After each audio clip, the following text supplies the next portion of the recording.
Chapter 654. Yen was in a coma. His breath was very weak, and his handsome face was as pale as paper. His white robe was stained with dark red blood, and there were several obvious wounds on his body, so deep that his bones could be seen. Apparently, Yen had fought fiercely with the assassins of the Hall of Soul before he was captured. At this moment, Yunyao had also arrived. She stood 100 meters behind the black-robed old man and surrounded him with Ji Tianqing. She also saw Yen who was seriously injured and unconscious.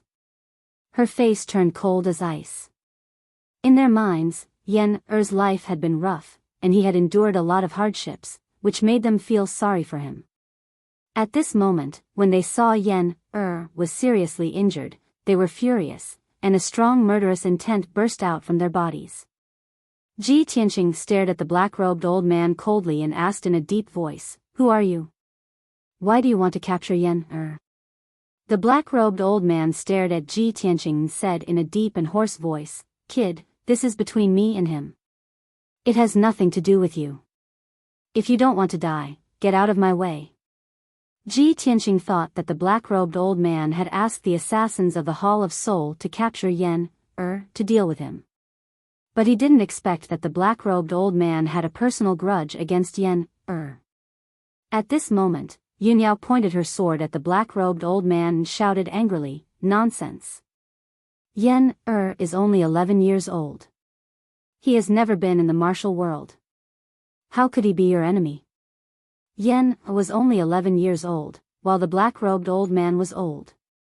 It was impossible for them to have a grudge against each other. The black-robed old man didn't explain much. His eyes flashed with spiritual fire, and he asked in a deep and cold voice, "It seems that you two are determined to be my enemy.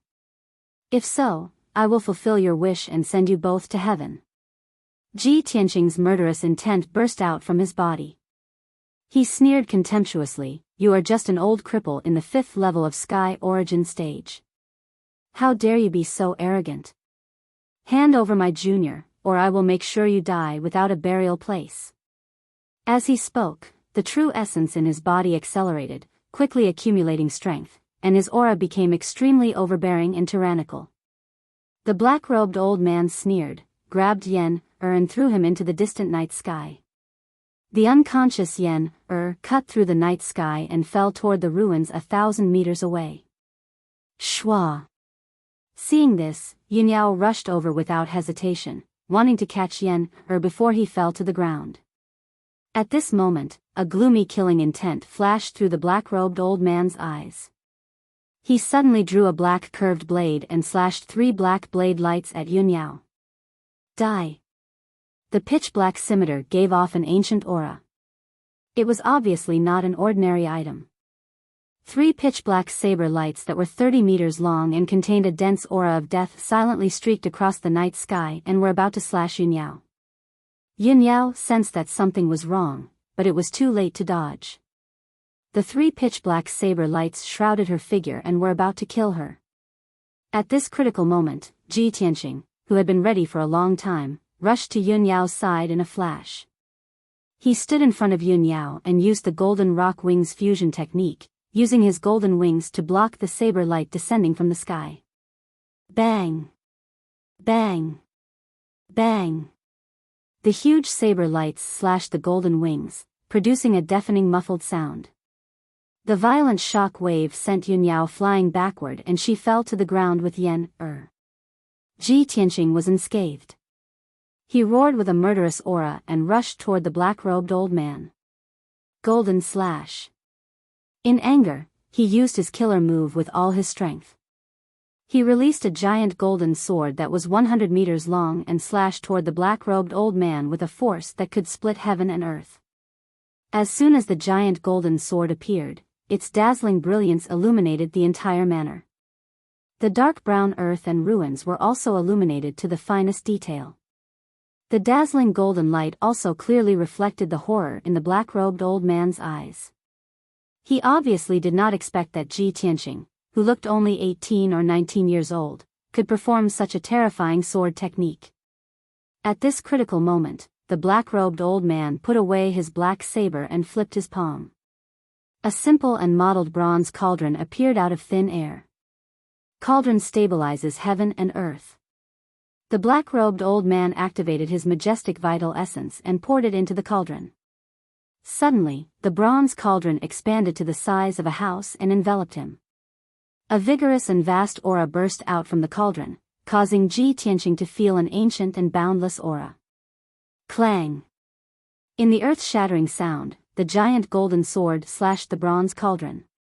Suddenly, the bronze cauldron fell from the sky and smashed into the dilapidated manor, creating a deep pit with a radius of 1,000 meters. The giant golden sword also exploded with a bang, bursting out a shock wave like a torrent of golden light, sweeping in all directions. The entire manor was destroyed.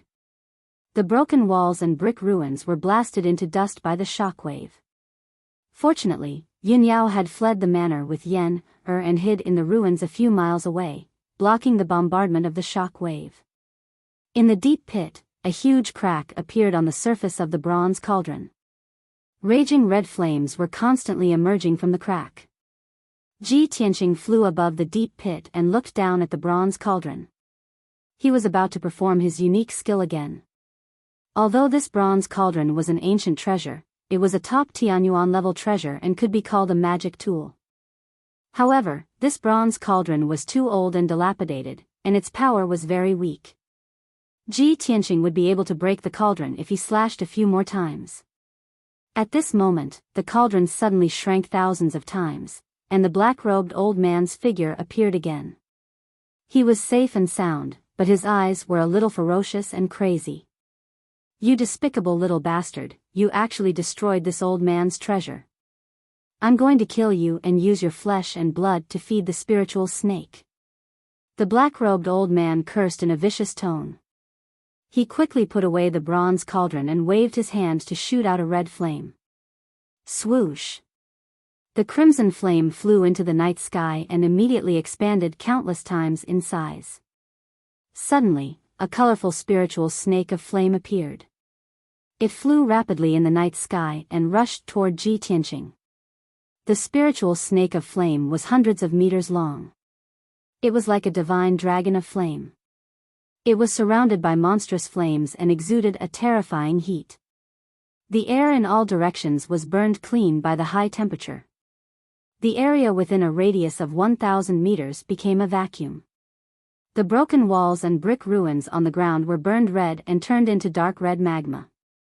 As the spiritual snake of flame flew, the dark red magma on the ground also flew into the sky. It condensed into pillars of magma and blasted toward Ji Tianqing. Ji Tianqing sensed the terrifying power of the spiritual snake of flame. He frowned and his eyes became serious. Is this a treasure or a demonic beast? There are 9 different colors of flames?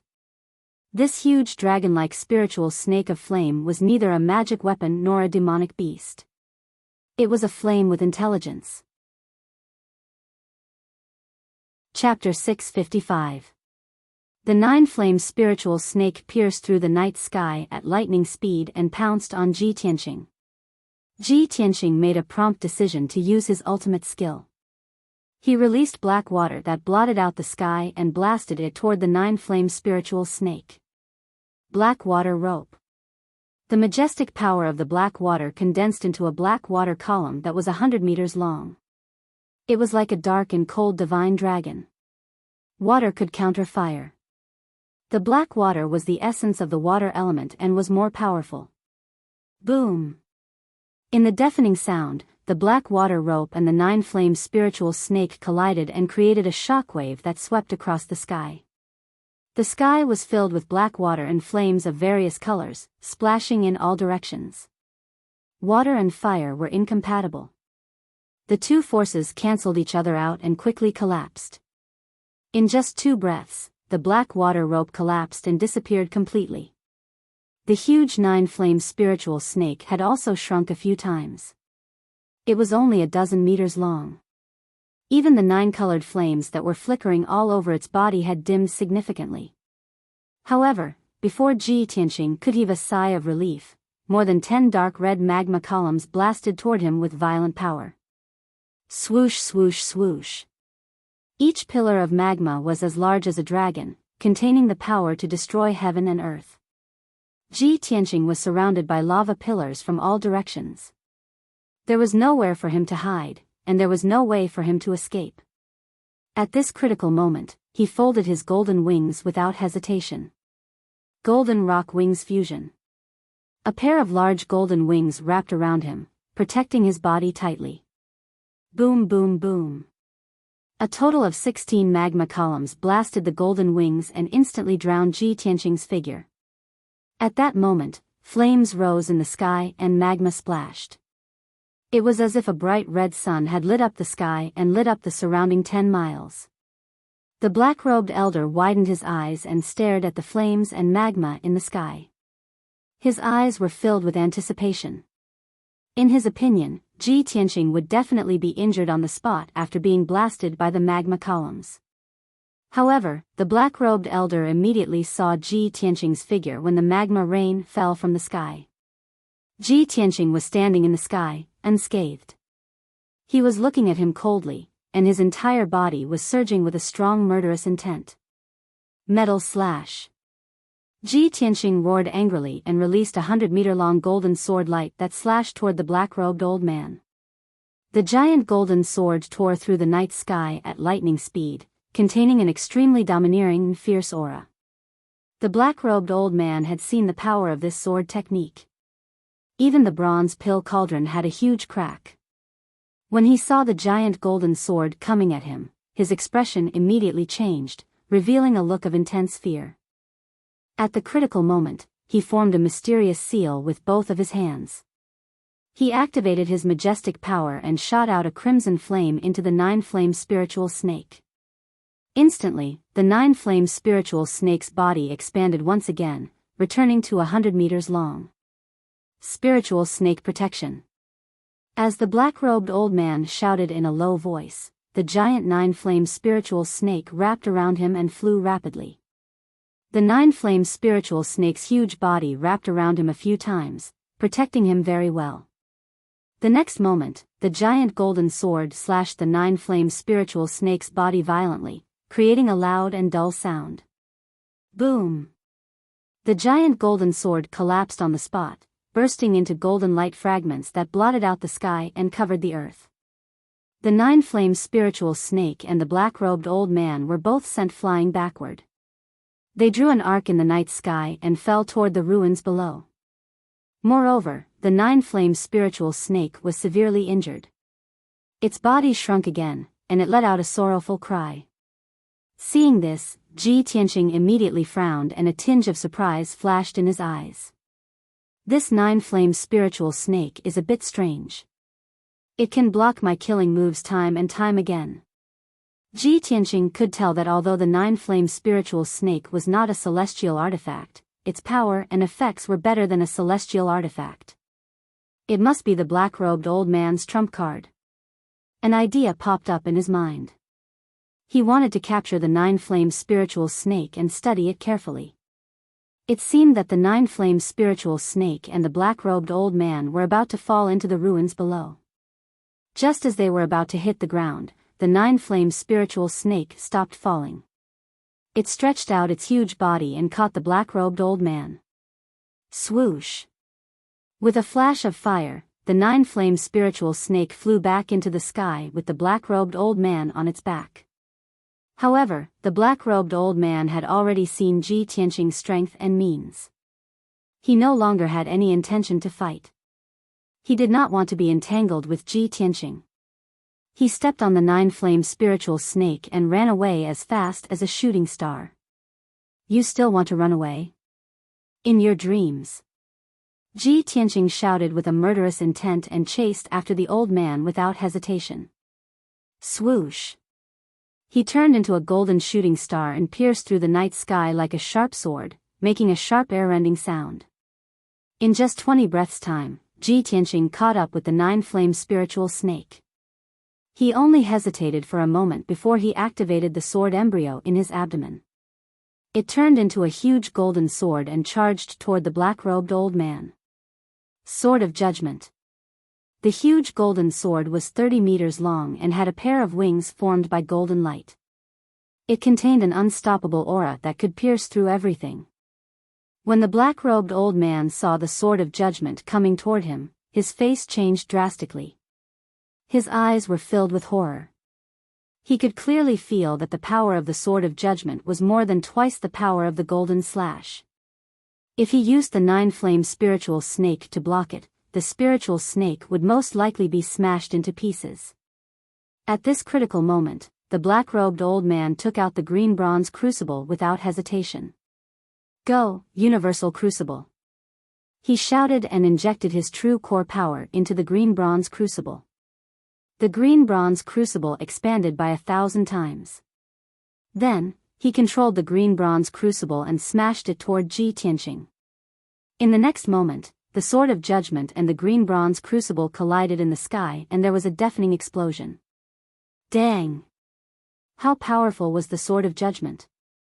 The green bronze crucible, which was the size of a house, was smashed into pieces by the Sword of Judgment. It exploded into 48,000 pieces and scattered in all directions. The green bronze crucible, which was a top heaven's origin artifact, was smashed into pieces by Ji Tianqing's sword. The deafening explosion and violent shockwaves, mixed with the countless pieces of the green bronze crucible, swept across the area with a radius of a few thousand meters. When the black-robed old man saw the green bronze crucible being destroyed, he was heartbroken. However, no matter how precious the green bronze crucible was, it was not as important as the 9-flame spiritual snake. He sacrificed the green bronze crucible to block Ji Tianqing's killing move. He had achieved his goal. When the green bronze crucible was smashed into pieces, he had already ridden the 9-flame spiritual snake and escaped into the distance. The Sword of Judgment had also consumed a lot of energy and its radiance had dimmed. Swoosh! The giant sword lost its dazzling radiance and suddenly shrunk countless times. It flew back to Ji Tianqing and went back into his stomach. Ji Tianqing looked at the sky in front of him. When he saw the black-robed old man flying away on the 9-flame spiritual snake, he went all out to pursue him. Chapter 656. Ji Tianqing and the black-robed old man, two people, flew across the night sky one after the other. Their speed was as fast as lightning. The movement of the two people fighting was too big. Not only did it destroy the entire manor, but it also emitted a deafening loud noise and lit up a monstrous fire. With the manor as the center, the martial artists within a radius of 10 miles were all alarmed. From the many ruins and houses around, at least several dozen figures flew out. Most of them were Origin Core Realm and Heavenly Origin Realm powerhouses. Numerous invisible spiritual senses spread out, quietly probing the situation on the battlefield. There were also many powerhouses secretly staring at Ji Tianqing and the black-robed old man in the sky. In the underground dark city, order was chaotic, full of blood and slaughter. There would be martial artists fighting every day. A battle could break out anytime and anywhere. Everyone had long been used to it. Therefore, those alarmed powerhouses just hid in the dark to observe. No one showed up to intervene in this matter. Furthermore, everyone could detect that Ji Tianqing and the black-robed old man were both heavenly origin powerhouses with extraordinary strength. Ordinary people did not have the qualifications to intervene in the two of them at all. Ji Tianqing chased after the black-robed old man and soon left the manor ruins, flying towards the depths of the underground dark city. Yinyao brought the seriously injured and unconscious Yener and hurriedly followed up. However, her speed was much slower. She only chased out for a short distance and already lost him. In desperation, she could only stop chasing and brought Yener to the exit of the underground dark city, preparing to leave the dark city. Ji Tianqing chased after the black-robed old man and entered the depths of the dark city not long after. The surrounding houses and buildings became denser and denser. Most of the buildings were well preserved. There were also many rebuilt houses and palaces. Under the dim curtain of night, many houses and buildings were lit up with lights. There were also many chaotic martial artist auras, as well as noisy noises. At this time, the black-robed old man descended from the sky and drilled into an old house and street. Ji Tianxing chased after without thinking, using spiritual senses to search for traces of the black-robed old man. However, the black-robed old man was very familiar with the environment and terrain of the underground dark city. He entered the old streets and alleys, scurrying around like a rat in a tunnel. His whereabouts also became erratic, making it hard for people to catch him. Ji Tianxing tried his best to follow closely, but after passing through 3 streets, he could no longer find any trace of the black-robed old man.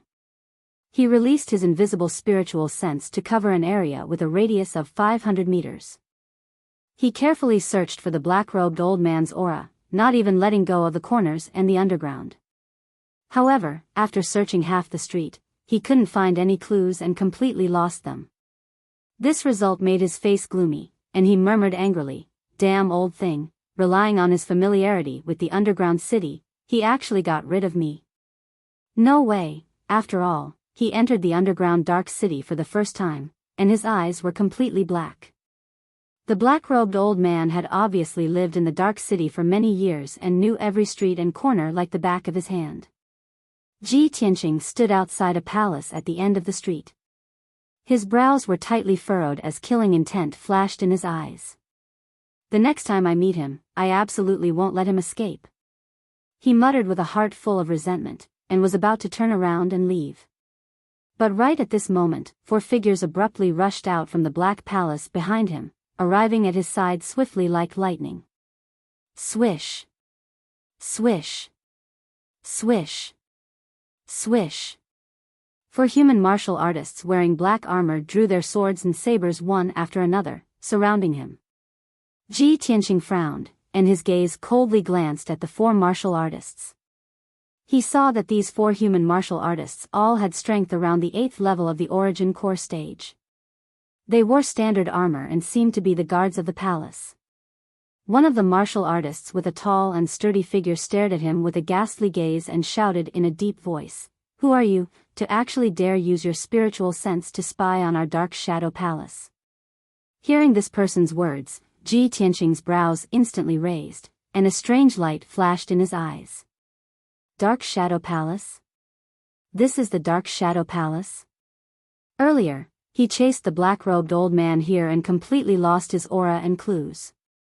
He had indeed used his spiritual sense to investigate the situation within the palace, searching for the black-robed old man's whereabouts. However, he was unable to find traces of the black-robed old man, and only detected that there were over 100 martial artists living within the palace. Those martial artists were mostly Origin Core stage experts, and there were even a few Sky Origin stage experts holding down the fort.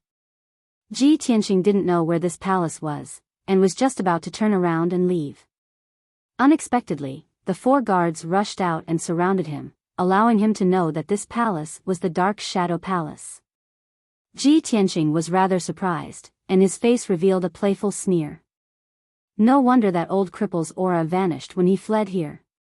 Looks like he's most likely hiding within the Dark Shadow Palace. The 4 armored guards didn't notice Ji Tianxing's abnormality. The person in the lead still had an icy cold gaze, and he furiously shouted with a murderous aura, "Speak quickly. What exactly do you want to do by spying on the secrets of the Dark Shadow Palace with ill intentions?" Ji Tianxing didn't answer his question, and instead asked, "Is this Dark Shadow Palace the property of the Duanmu family?" The 4 guards' faces changed, and a cold light flashed across the leader's eyes, and he shouted in a deep voice, "You thief, you really have ulterior motives. Take him down." Following the leader's cold shout, the 4 of them waved their swords, and a dazzling sword light slashed towards Ji Tianxing. "Humph. Seeking your own death." Ji Tianxing coldly laughed, and a cold murderous intent flashed across his eyes. He turned a blind eye to the sword light slashing towards him from all directions, and as fast as a flash of light, he waved his hands and shot out 4 golden sword lights. Swoosh swoosh swoosh swoosh. The sharp sword light flashed wildly, and in an instant, it slashed across the necks of the 4 guards, causing blood to splatter everywhere. The bodies of the 4 guards instantly froze, and they stopped waving their swords. Their hands clutched their throats, and their eyes widened in horror. Their attacks were easily dodged by Ji Tianqing. Their attacks landed on the ancient black stone ground and produced muffled sounds of bang bang bang bang bang. A moment later, the four of them were dead, and they fell to the ground with a plop plop, and no longer made a sound. At this time, Ji Tianqing had already walked to the entrance of the Dark Shadow Palace, and he lifted his foot to kick the heavy stone door that was 10 meters tall. Bam! In the deafening sound, the black stone door that weighed tens of thousands of kilograms was kicked down by his foot, and it fell to the ground in pieces, causing the entire palace to shake non-stop. The martial artists in the Dark Shadow Palace were immediately alerted, and a large group of guards in black armor rushed over as fast as the wind. Who is it? How dare you trespass into the Dark Shadow Palace? You're courting death. How dare you cause trouble in the Dark Shadow Palace? You must be tired of living. Cut the crap, kill him. Attack together. The first dozen guards to reach the entrance roared with murderous intent, and immediately waved their swords and sabers at Ji Tianqing, launching a siege. Chapter 657.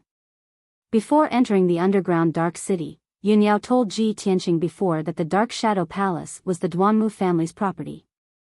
For the black-robed old man to be able to instruct the Soul Shepherd Hall's assassins to capture Yener, he must have some connection with the Duanmu family. Furthermore, he disappeared when he escaped to the vicinity of the Dark Shadow Palace. Ji Tianqing had reason to believe that he most likely hid in the Dark Shadow Palace. Therefore, Ji Tianqing wanted to go on a killing spree. Even if he could not find the black-robed old man, he would also destroy the Dark Shadow Palace. When over a dozen Origin Core Realm guards rushed over, Ji Tianqing revolved his majestic True Essence, condensing it into a True Essence shield, protecting himself. Bang! Bang! Bang! Several dozen blade lights and sword shadows slashed onto him, but they were all blocked by the True Essence shield. He waved both palms, his 10 fingers flicking repeatedly, continuously shooting out beams of golden sword light, charging towards the black-armored guards around him. Whoosh! Whoosh! Whoosh!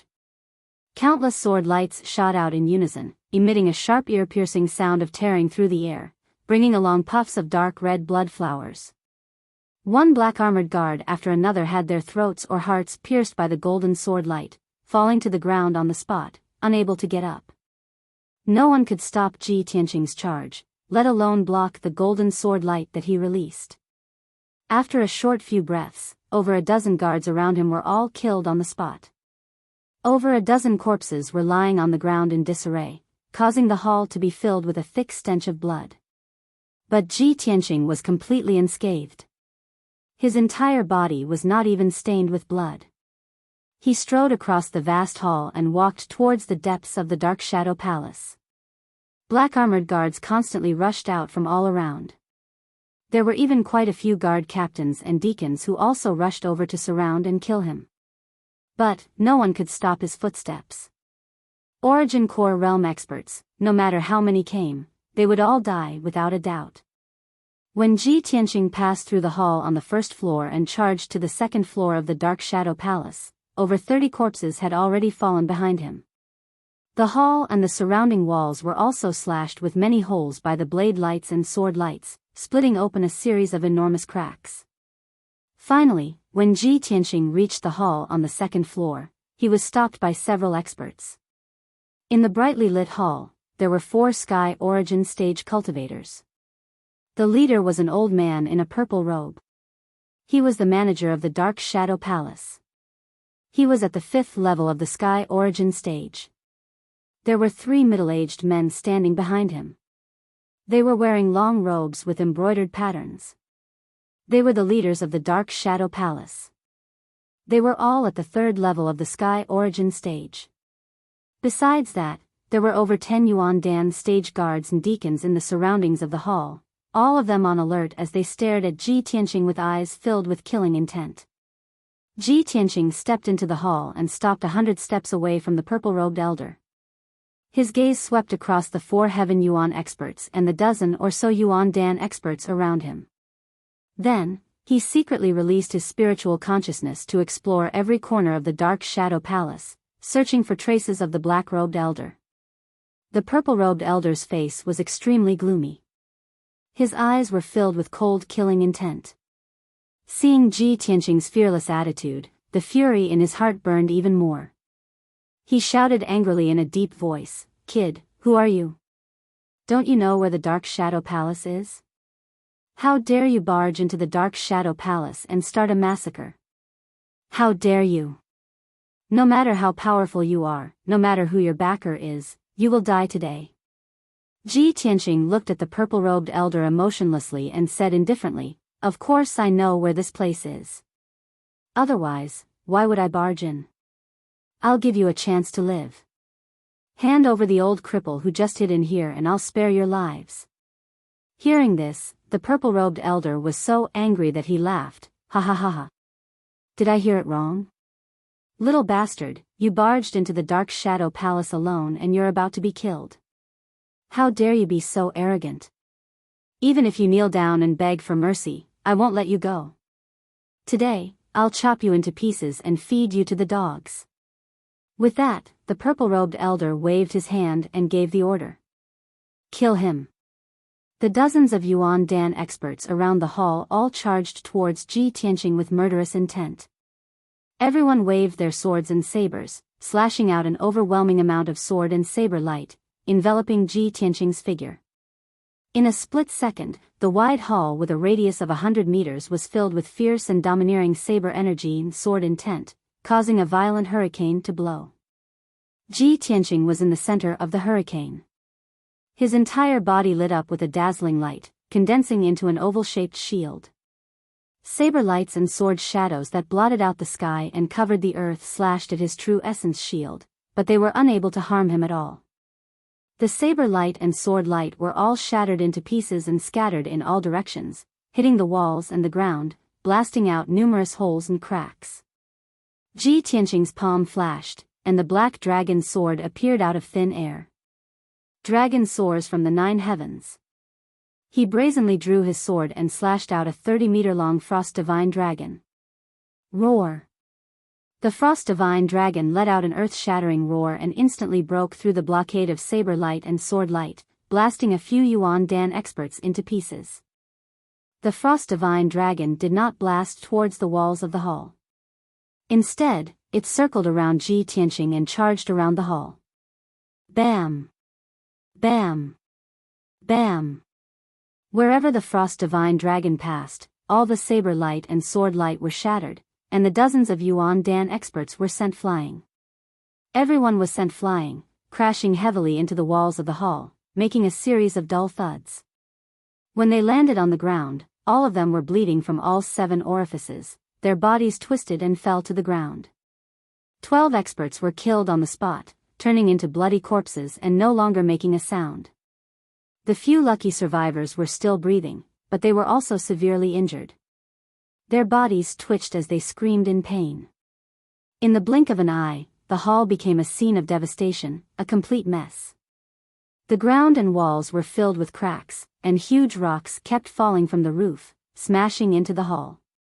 Smoke and dust filled the hall, and it was filled with the thick smell of blood.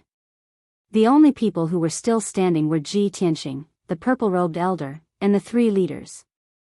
The 5 of them were all Sky Origin experts. When the 4 powerhouses saw Ji Tianqing kill more than a dozen powerhouses with a single move, their eyes widened in shock. The purple-robed elder was both furious and shocked. His hands and his sleeves were trembling.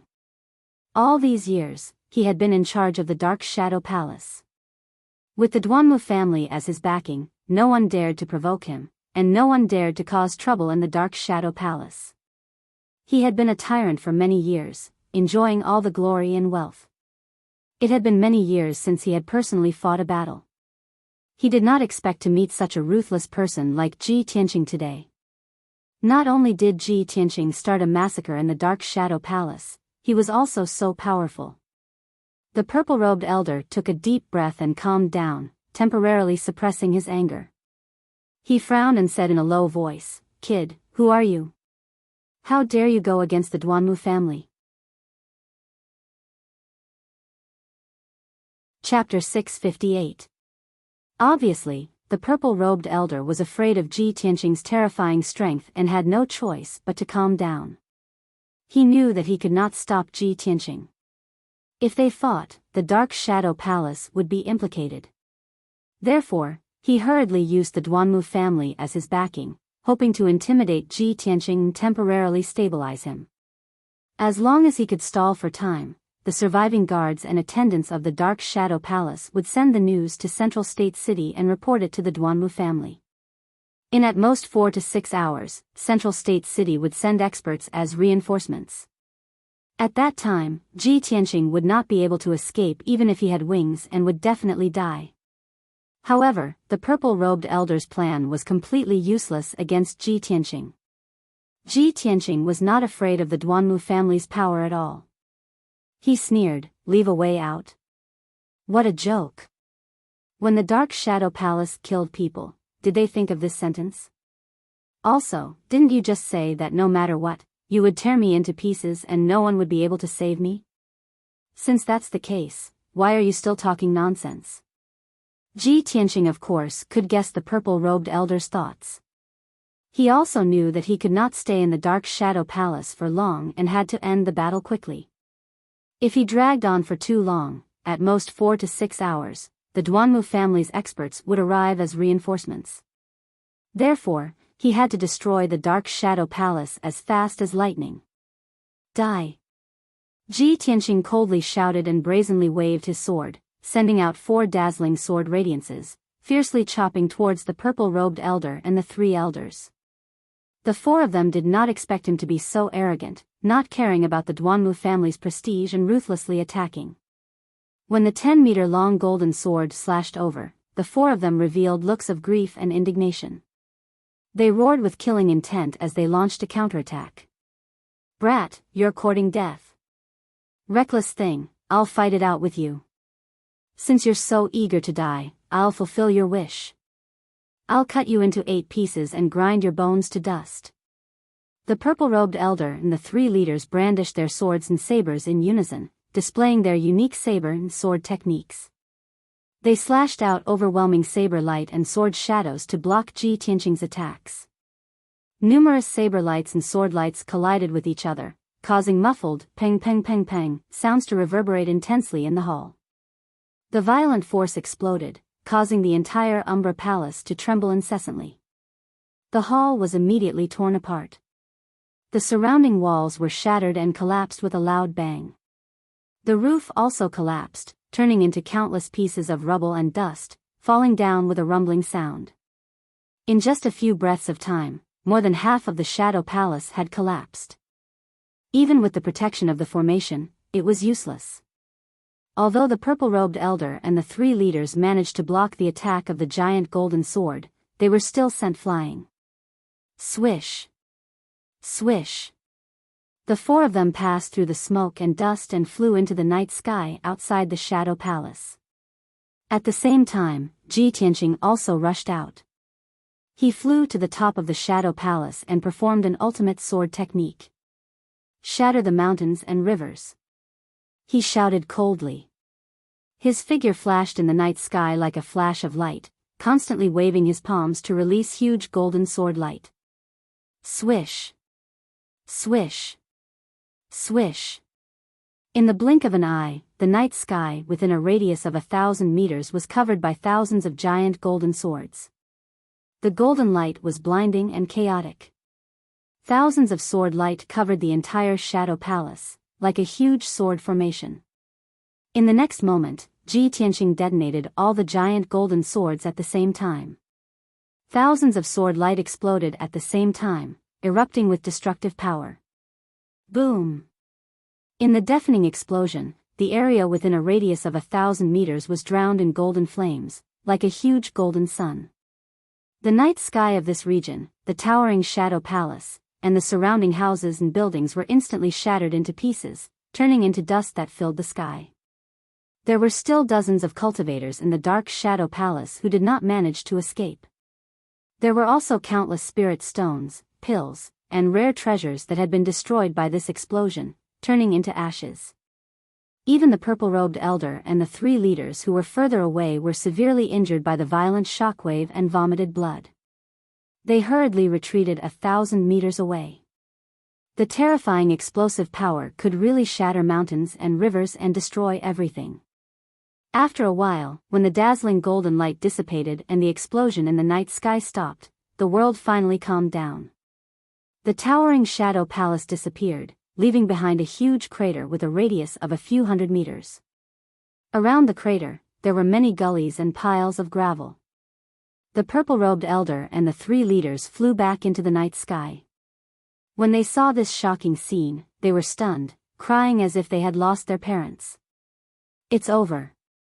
The Shadow Palace is completely destroyed. The main family gave us control of the Shadow Palace. Now that the Shadow Palace is in ruins, we can't escape the blame. The main family will definitely kill us. If the main family wants to kill us, we will die even if we run to the ends of the earth. Since we are going to die either way, let's fight it out with that kid. Yes. If we can kill him, we might be able to atone for our crimes. The 4 of them exchanged a few words and immediately made up their minds to kill Ji Tianqing even if they had to die.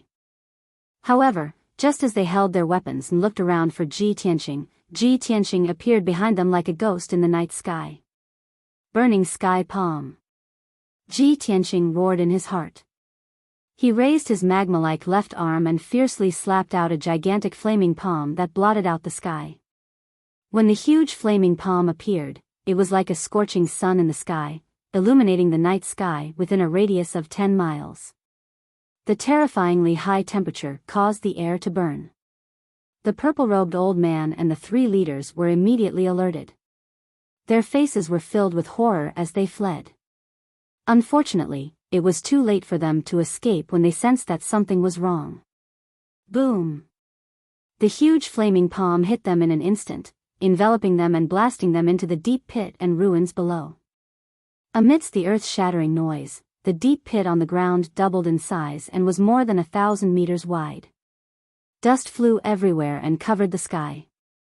The ground within a radius of dozens of miles trembled and cracked open as if there was a super earthquake. Many old and dilapidated houses collapsed from the tremors, causing countless martial artists to flee in panic as they screamed in horror.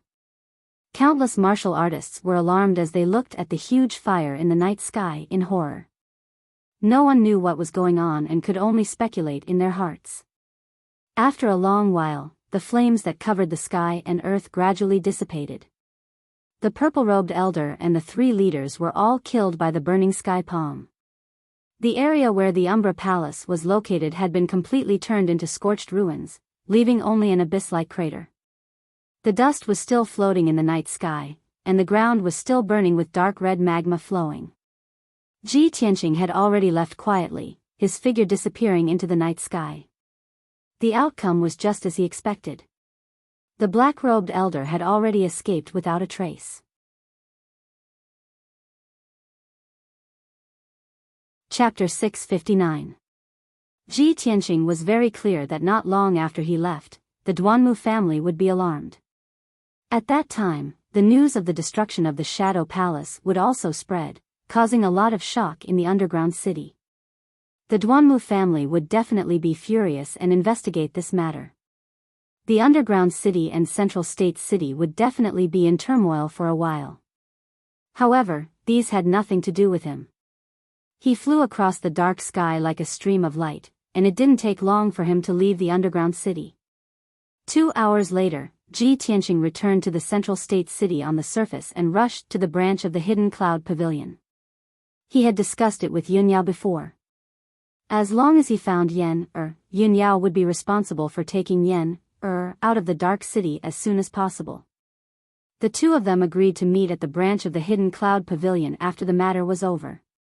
When he rushed back to the branch of the hidden cloud pavilion, Deacon Li hurriedly greeted him and reported, "Young Master Ji, young Miss has returned and is in the secret room." Got it.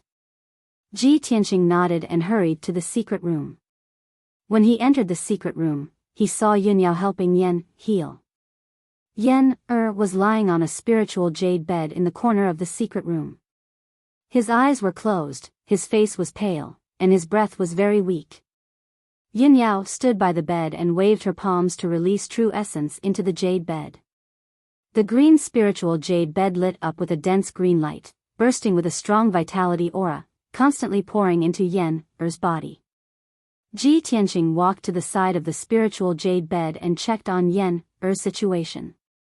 Seeing that his injury had stabilized and was not life-threatening, he was slightly relieved. Yin Yao stopped channeling and turned to Ji Tianqing. She asked in a concerned tone, "Tianqing, are you injured? What about the black-robed old man? Did you catch him?" Ji Tianqing shook his head and said calmly, "I'm fine. That old cripple had a spiritual treasure to protect his body, so he escaped. However, he escaped with the help of the Shadow Palace. I have already destroyed the Shadow Palace." Yin Yao was stunned for a moment and asked in disbelief, "You actually destroyed the Shadow Palace?" "Yes." Ji Tianqing nodded.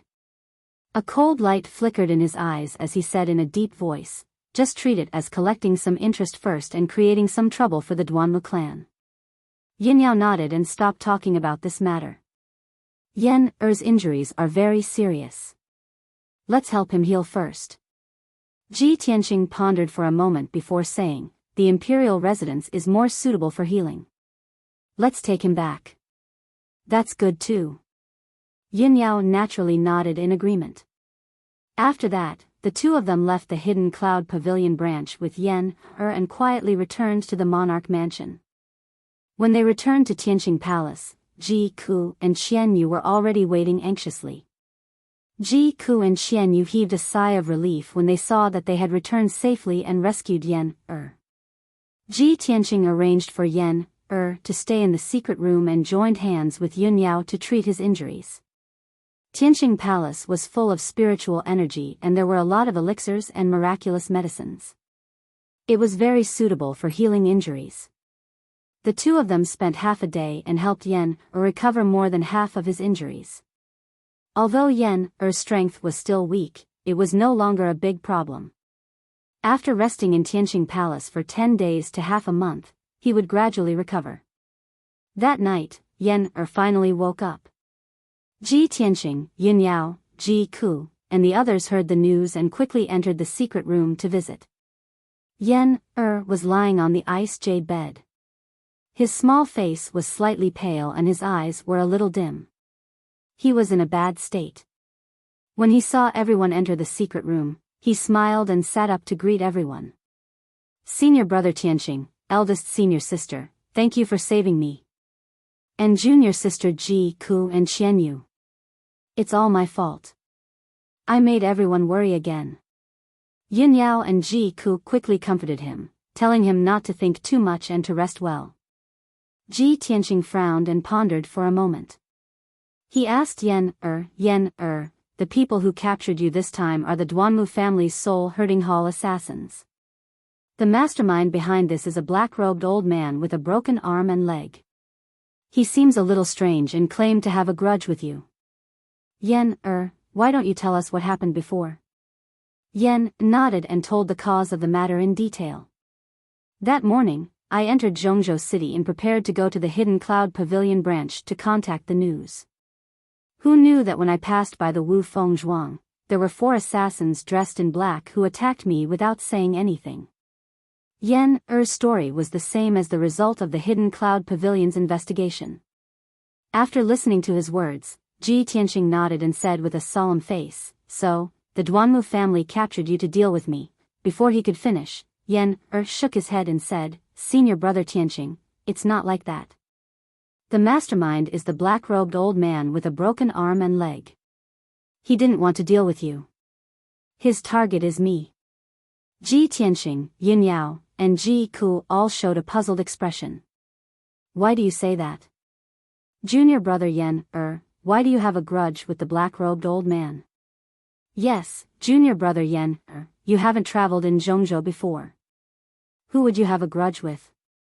Yen Er frowned and explained in a low voice, "After the black-robed old man caught me, I was awake for a few hours. During that time, the black-robed old man talked to himself for a long time like a madman. I can sense that he has the aura of our fire clan.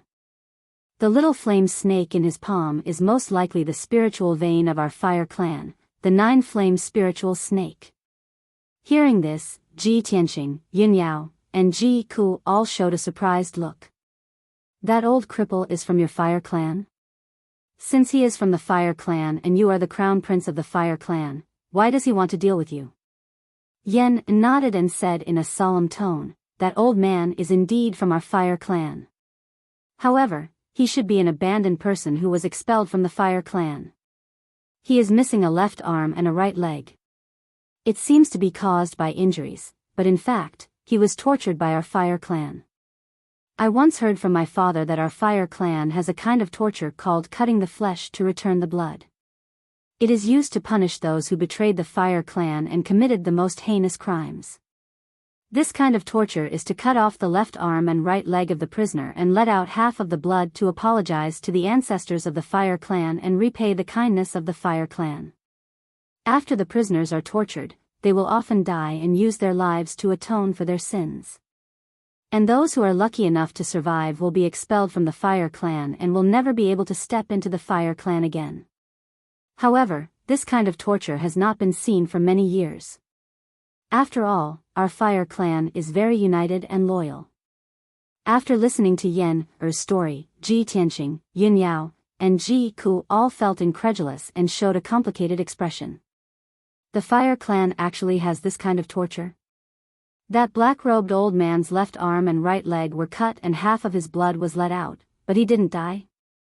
I guess when he was tortured, his strength had already reached the Sky Origin realm.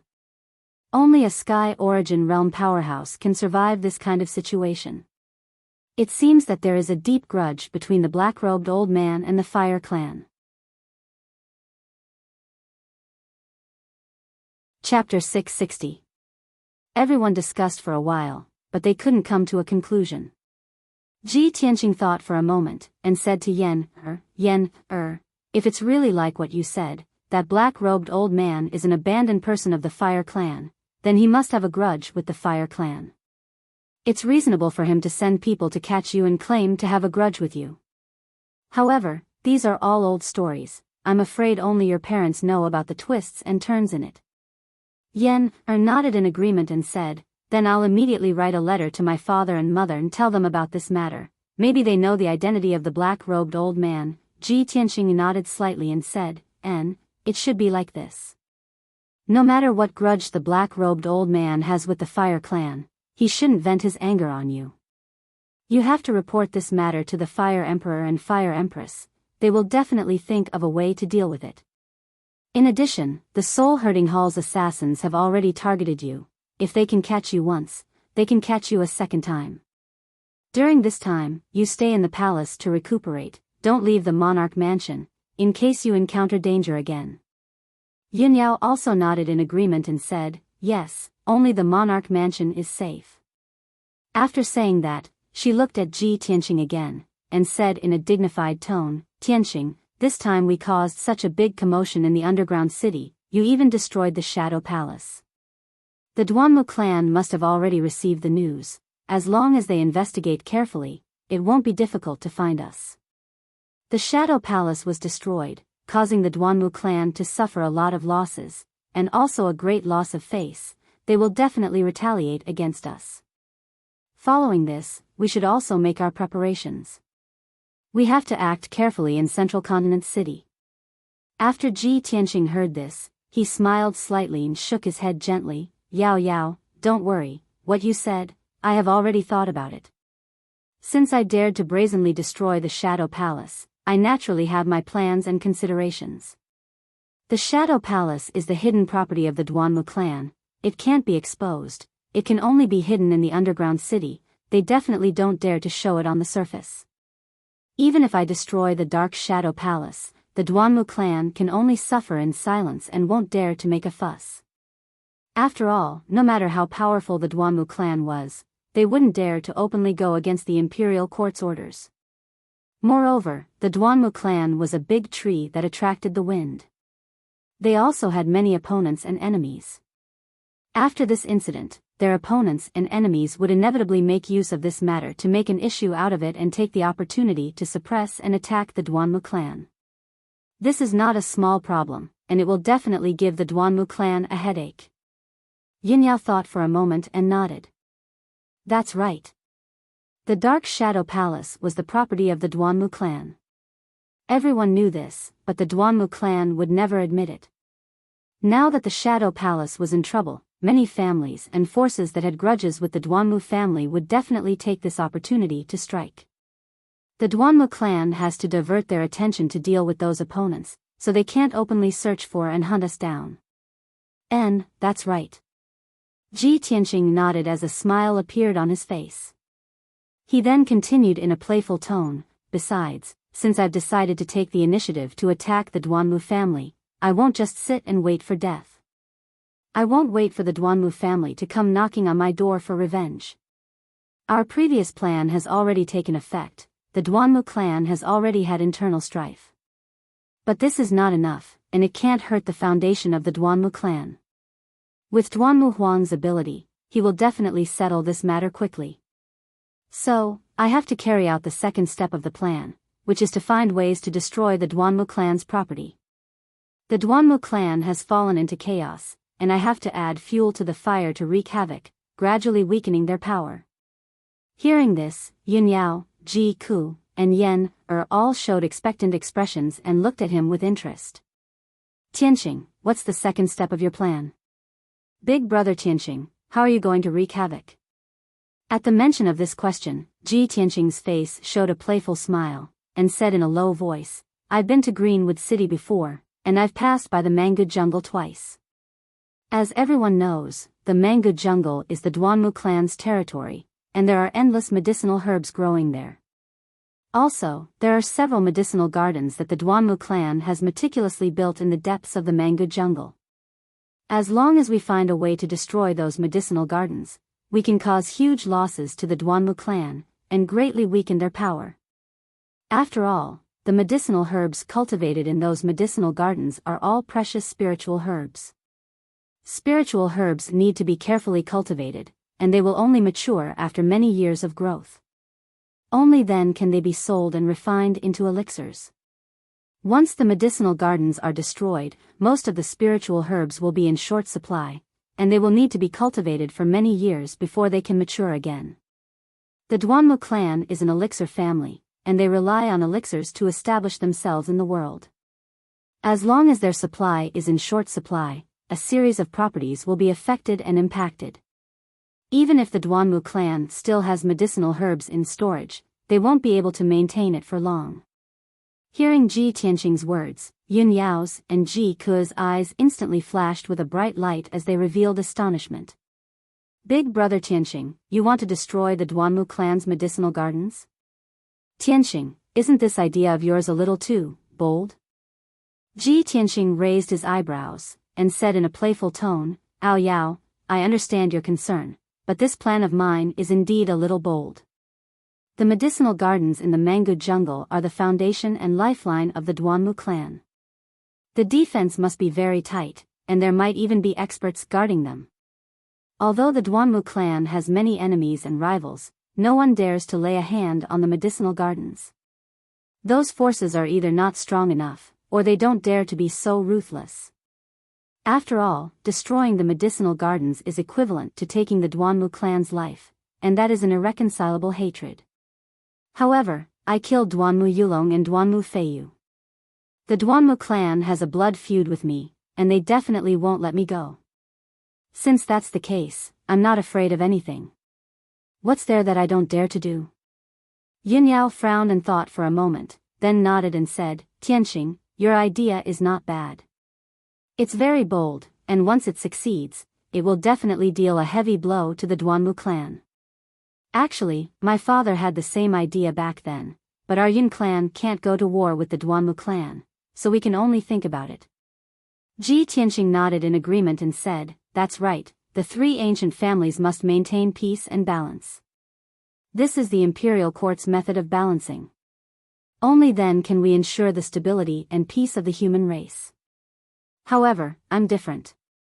I can use all kinds of methods to deal with the Duanmu clan without any scruples. This is also one of the reasons why I can talk to your father about cooperation. Yunyao thought for a moment, then said with a serious expression, Tianxing, although your plan is feasible, we must treat it seriously and plan for the long term. The medicinal gardens in the mango jungle are the lifeline of the Duanmu clan, and the defense is very tight. According to the Hidden Cloud Pavilion's understanding, not only are there a large number of elite guards guarding the medicinal gardens, there is also an ancient beast guarding them.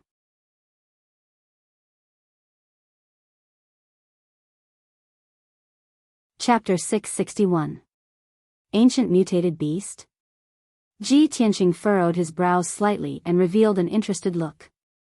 There were very few demonic beast bloodlines from the ancient era. Every ancient mutated beast had unimaginable abilities. They were much more mysterious and powerful than ordinary demonic beasts. Yao Yao, can you tell me more about that ancient mutated beast? Yin Yao frowned and thought for a while. Then she said, I heard my father mention that the ancient mutated beast guarding the Duanmu family's herb garden is called the Firebird of Heaven. That ancient mutated beast is a bird as big as a mountain. It can spit out fire that can burn everything.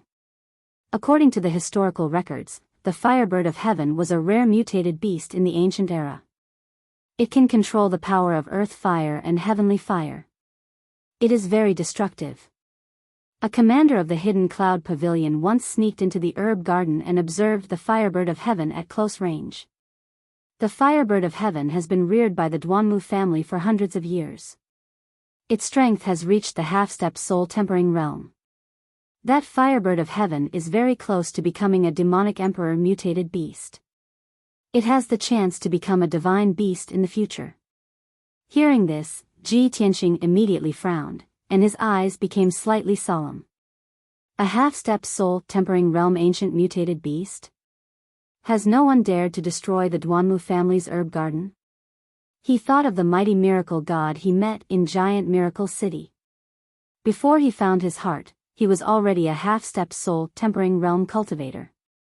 At that time, he and the other 9 prodigies joined forces to attack the mighty miracle god. They were defeated by the mighty miracle god. If there was really a half-step soul-tempering realm ancient mutated beast in the Duanmu family's herb garden, they would be in big trouble. Apart from soul-tempering realm cultivators, no one could resist the attack of the Firebird of Heaven. With his strength of Sky Origin Stage 4, he was no match for the Firebird of Heaven. Yin Yao nodded and said, that's right. With the Firebird of Heaven guarding the herb garden, nothing will go wrong. For so many years, no one has dared to destroy the herb garden of the Duanmu family. They don't even dare to get close to it. Tianxing, if you want to destroy the herb garden, you have to think it over carefully. Ji Tianxing thought for a moment, then said in a low voice, that Firebird is so strong, it will definitely be difficult to deal with. If I don't have a way to deal with the Firebird of Heavenly Wind, I will definitely be seriously injured or even lose my life if I rashly sneak into the Duanmu clan's herb garden. It seems that I really have to think of a foolproof plan before I can start. At this point, everyone fell silent, and the secret chamber fell into silence. Although Ji Tianxing's idea was very good, if he didn't deal with the Firebird, everything would be empty talk. At this moment, a guard came to the door of the secret room and reported the news in a respectful tone. My lord, here is a letter for you. Please take a look. Ji Tianxing quickly got up and opened the door of the secret room. He took a letter from the guard. He opened the envelope and took out the letter inside. He held it in his hands and read it carefully. After reading the contents of the letter, he immediately revealed a smile. Seeing his expression, Yin Yao and Ji Ku looked at him in confusion. Tianxing, whose letter is this? Big brother Tianxing, is there any good news? Ji Tianxing handed the letter to Ji Ku and nodded with a smile. He said to the 2 girls, there is indeed good news. This letter is from Senior Beast King. He left Zhongzhou for some business and returned to Beast King Valley in Tianshan region. Now that he has finished his business, he has returned to Zhongzhou City. Senior Beast King said that if we have nothing to do, we can go to Qingfeng Courtyard in Fish Dragon Alley to look for him. Senior Beast King came back just in time. He has dealt with spirit beasts and demonic beasts all his life, so he is very knowledgeable in this field. He definitely knows more about the Firebird of Heavenly Wind. Maybe he has a way to deal with the Firebird of Heavenly Wind. At this point, Ji Tianqing frowned and pondered for a moment. Then, he said to Yin Yao, Yao Yao, you go back and rest first. I'm going to Qingfeng Courtyard to pay a visit to Senior Beast King and ask him about the Firebird of Heavenly Wind. If Senior Beast King can help me think of a way, I'll come to you to discuss this matter. Yin Yao nodded in agreement. She said goodbye to everyone and turned to leave the secret room. After she left, Ji Tianqing and Ji Ku also walked out of the secret room. Ji Ku saw that Ji Tianqing wanted to visit the Beast King alone, so she pulled his arm and said, Big brother Tianqing, we haven't seen Senior Beast King for a long time. I want to go to Qingfeng Courtyard with you. Ji Tianqing didn't refuse and nodded without hesitation. Then, the two of them rode Xian Yu and flew into the sky, rushing toward the exit of the monarch mansion. 2 hours later, Xian Yu carried the two of them to the end of Fish Dragon Alley and landed outside the gate of Qingfeng Courtyard. The guards at the gate recognized Ji Tianqing and Ji Ku. Naturally, they cupped their hands in greeting and hurriedly opened the gate. The two of them hadn't returned to Qingfeng Courtyard for a few months. When they entered the courtyard, they saw that the courtyard hadn't changed much. However, on a few big trees in the courtyard, there were a few clever and cute little spirit monkeys. They were playing happily. Ji Tianqing recognized those little spirit monkeys. When he went to Beast King Valley to pay a visit to the Beast King, he saw those cute little guys. Obviously, the Beast King brought these little spirit monkeys to Zhongzhou City when he returned to Beast King Valley this time. After a while, Ji Tianqing, Ji Ku, and Xian Yu entered the main hall and saw the Beast King, whom they hadn't seen for a long time. The Beast King was dressed as usual. He was tall and thin, wearing a white robe. His eyes contained a calm and tranquil temperament. The two of them brought Xian Yu into the main hall and bowed to the Beast King with a smile. Senior Beast King, long time no see. Senior Beast King, we're here to visit you. The Beast King quickly got up and walked in front of the two of them. He said with a smile, we haven't seen each other for a few months. Seeing that you're safe and sound and that your strength has improved, this old man is relieved. The two of them exchanged a few pleasantries and sat down. They sat down and chatted while drinking tea. The Beast King stroked his beard and looked at Ji Tianqing with sparkling eyes. He said with a heart full of gratification, Tianqing, in the past few months, this old man has heard many of your deeds in Tianshan region. I didn't expect that in just a few months, you'd grow so quickly. This old man thought that after you entered the monarch mansion, you'd have to cultivate in peace for a year or two before you could stand out. I didn't expect that your name would shake the world so quickly. You become a peerless genius admired by all the warriors in the world and even became the Tianshan region lord. You don't know how shocked and proud this old man was when I heard the news. That old fogey Chu Tian is really lucky to have such an outstanding disciple like you. If this old man could meet such an outstanding genius disciple like you, I'd wake up laughing even in my dreams. It had been 2 to 3 months since Ji Tianqing had become the territorial lord of the Tianshan region.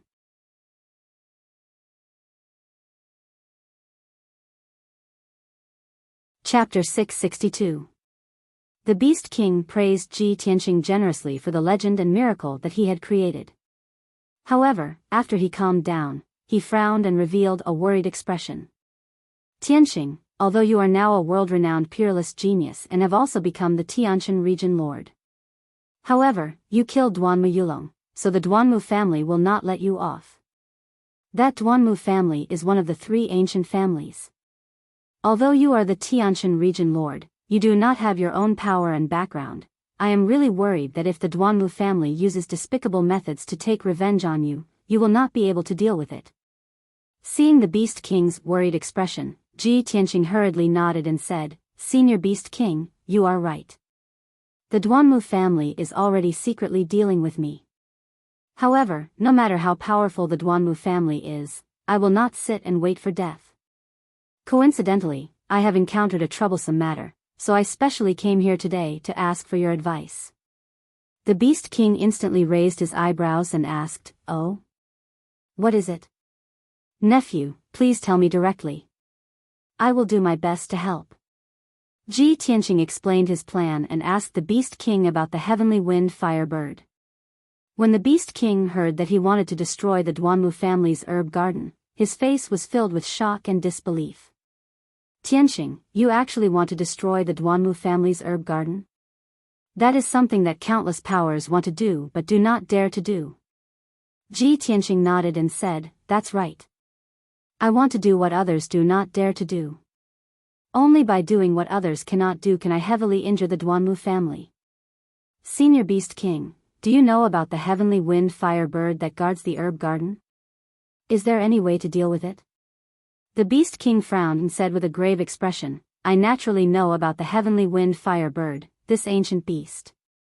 According to legends, the heavenly wind fire bird is a beast born from the union of the divine bird vermilion bird and the spiritual beast green bird. The heavenly wind fire bird is a noble bloodline among the spiritual beasts and birds. It has an extremely high status and prestige. They live on volcanoes that are thousands of feet high and usually build their nests near the crater of the volcano. Normally, they would devour the power of heavenly flames and astral winds. Every time the volcano erupted, they would also absorb a large amount of earth flame essence. So, the firebird of the heavens and earth is most adept at controlling the spirit flames of the heavens and the earth and strong winds. A single flap of its wings is capable of sweeping up monstrous flames that incinerate everything." Speaking of the firebird of heavenly wind, the Beast King's words were clear and logical. Clearly, he was no stranger to this ancient beast. The heavenly wind firebird is extremely rare. Since the ancient times, it has disappeared without a trace and has almost never appeared again. There were probably only a few heavenly wind firebirds left in the world. I didn't think that the Duanmu family actually possessed a skywind firebird. Truly inconceivable. The Beast King's tone was somewhat astonished. After muttering to himself for a moment, he said with a serious expression, "The Duanmu family's heavenly wind firebird has actually reached the half-step spirit refinement stage. Even if this old man were to make a move personally, I'm afraid I would still be powerless. Even if I used all my means, I still wouldn't be able to subdue it." Hearing his words, Ji Tianqing frowned, and a worried look appeared in his eyes. He thought to himself, even with the Beast King's experience and means, he still can't deal with that heavenly wind fire bird. Looks like destroying the Duanmu family's herb garden is as difficult as ascending to the heavens. Ji Tianqing's mood was downcast. Unwilling to give up, he asked the Beast King, "Senior Beast King, is there really no way to deal with that heavenly wind firebird?" The Beast King frowned and pondered for a moment before replying in a low voice, "It's not that there's no way at all. However, the method that this old man has thought of is truly too difficult to achieve. There's no need to mention it." A look of hope appeared in Ji Tianqing's eyes. He hurriedly waved his hand and said, "No, Senior Beast King, please tell me. Perhaps I have a chance to realize your method?" The Beast King thought for a moment before nodding and saying, "All right, then this old man will speak frankly. Everything in the world has a spirit, and they all reinforce and subdue each other, just like the power of the 5 elements. No matter if it's demon beasts, spirit beasts, or strange beasts, as long as they don't jump out of the 5 elements, they have to abide by the principle of mutual reinforcement and subtraction. No matter how powerful a strange beast is, it has its natural nemesis and natural enemy. In the ancient legends, although the heavenly wind firebird is incomparably powerful, it's an ancient strange beast second only to a divine beast. However, the heavenly wind firebird also has its natural enemy. Its natural enemy is the ice dragon rhinoceros." Hearing this, Ji Tianqing was stunned for a moment. Ji Ke's face was also full of astonishment. He subconsciously asked, "Senior Beast King, don't tell me that your method is to let us find an ice dragon rhinoceros to deal with the heavenly wind firebird?" The Beast King couldn't help but laugh. He waved his hand and explained, "Cuckoo, you're mistaken. The ice dragon rhinoceros is an ancient strange beast born from the union of the frost divine dragon and the heaven-shaking rhinoceros. It's already on the verge of extinction. How can we find it? The method that this old man has thought of is to use a Dharma treasure called the ice dragon hammer. It can restrain the heavenly wind fire bird." Ji Tianqing and Ji Ku were enlightened. Their eyes were filled with anticipation. Ice dragon hammer? Is it a soul-grade Dharma treasure? Where is this Dharma treasure now? How can we get it? The Beast King explained patiently, the ice dragon hammer is indeed a soul-grade Dharma treasure. It's also one of the demon clan's most treasured Dharma treasures. It's said that it was refined from the skull of an ice dragon rhinoceros by an ancient demon clan almighty after killing it. That skull is the hardest bone in the entire body of the ice dragon rhinoceros, and the end is connected to the rhinoceros horn. Therefore, the shape of that skull looks like a huge hammer. The ice dragon hammer contains the power of the ice dragon rhinoceros and can release endless heavenly ice-cold air and thousand-year-old cold wind. It's just right to restrain the power of the heavenly wind fire bird. It's a pity that the ice dragon hammer is regarded as a treasure by the demon clan. It hasn't appeared for more than 100 years. How can you obtain it? Ji Tianqing and Ji Ku instantly understood. No wonder the Beast King said that this method couldn't be realized. It was better not to mention it. Since the ice dragon hammer was a treasure of the demon clan, it must be strictly protected. They didn't have any connections or friendship with the demon clan. It was impossible for them to borrow it, much less snatch the ice dragon hammer. Even if the Beast King told them this method, it would be useless. Ji Tianqing was silent for a while before he cupped his hands and bowed. "Thank you, Senior Beast King, for clearing my doubts. This junior can't thank you enough." The Beast King said earnestly, "Tianqing, that ice dragon hammer is in the hands of the demon imperial court. It's impossible for you to obtain it. I suggest that you reconsider." Ji Tianqing nodded and said with a smile, "Thank you, Senior, for your reminder. I will consider it carefully and think of a way." The Beast King only nodded slightly and didn't say anything else. Of course, he could see that Ji Tianqing had made up his mind to destroy the Duanmu clan's herb garden. Although Ji Tianqing didn't show it on the surface, he was actually thinking about how to obtain the ice dragon hammer. Next, Ji Tianqing asked the Beast King a few more questions.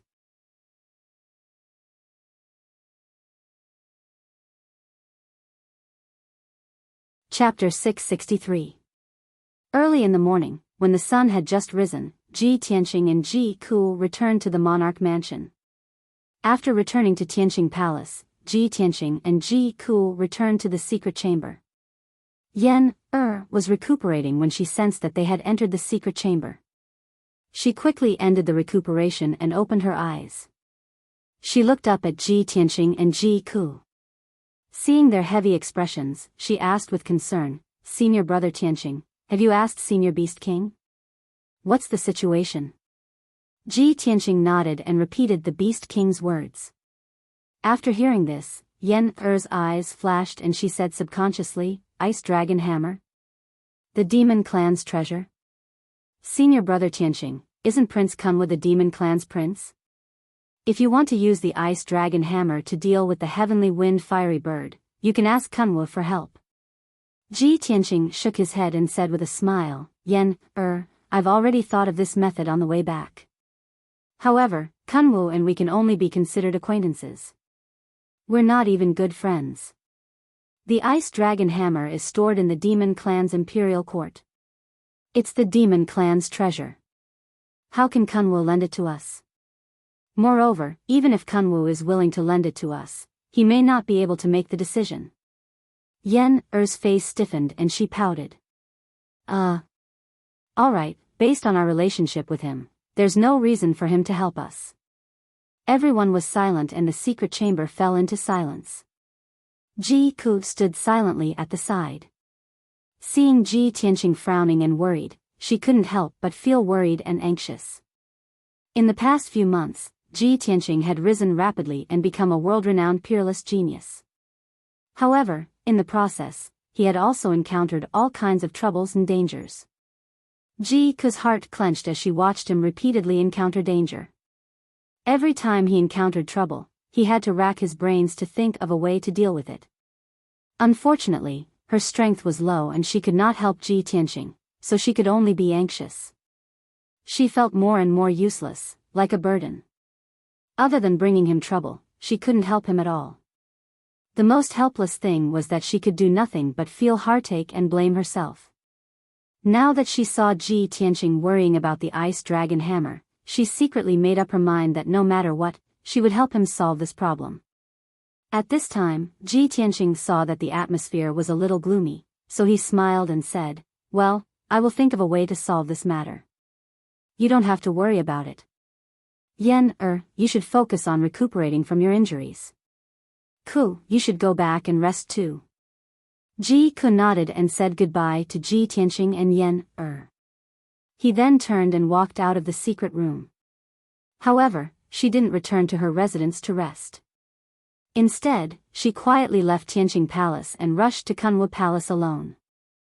2 hours later, Ji Ku arrived at the peak of the Kunwu mountain range and arrived at the gate of Kunwu Palace. The 2 monster clan guards at the gate stopped her with expressionless faces and asked her why she had come. Ji Ku hesitated for a moment before she calmly said, "Please report to Kunwu Prince that Ji Ku has come to visit and has something important to discuss with him." One of the demon clan guards nodded and said in a cold tone, "Wait here. I will go and report to His Highness now." After saying that, the demon clan guard turned and entered Kunwu Palace to report the news. Ji Ku stood under the towering gate and lowered her head to look at the ground under her feet. She felt a little uneasy. Although she didn't want to have any contact with Kunwu. Previously, Kunwu had taken the initiative to look for her every time they met. But this time, in order to help Ji Tianqing, she mustered up her courage and took the initiative to look for Kunwu. Unknowingly, a quarter of an hour passed. The demon clan guard returned to the gate and saluted Ji Ku with cupped fists. "Miss Ji Ku, His Highness invites you. Please follow me." Ji Ku secretly heaved a sigh of relief when she heard that Kunwu was willing to meet her. She followed the demon clan guard into Kunwu Palace and walked into the depths of the palace. She followed the demon clan guard through 2 courtyards and 2 palaces. She entered the main hall of Kunwu Palace and arrived at the door of Kunwu's study. The demon clan guard led her to the door and turned to leave. She pushed open the door of the study and stepped into the study. This was a spacious and bright study. It was surrounded by antique bookshelves filled with thousands of books. There was a large table near the window. On it were several stacks of books, a few stacks of documents and letters, and a bronze incense burner. A wisp of light blue smoke floated in the burner, emitting a calming and refreshing sandalwood fragrance. Kunwu, who was wearing a fox fur coat, was sitting behind the table. He held a golden brush in his hand and was writing something with a serious expression. After Ji Ku smelled the faint fragrance, her mind calmed down and she became much calmer. She walked to the front of the large table and looked at Kunwu, who was writing with his head lowered. She bowed slightly and said, "Ji Ku greets His Highness Kunwu."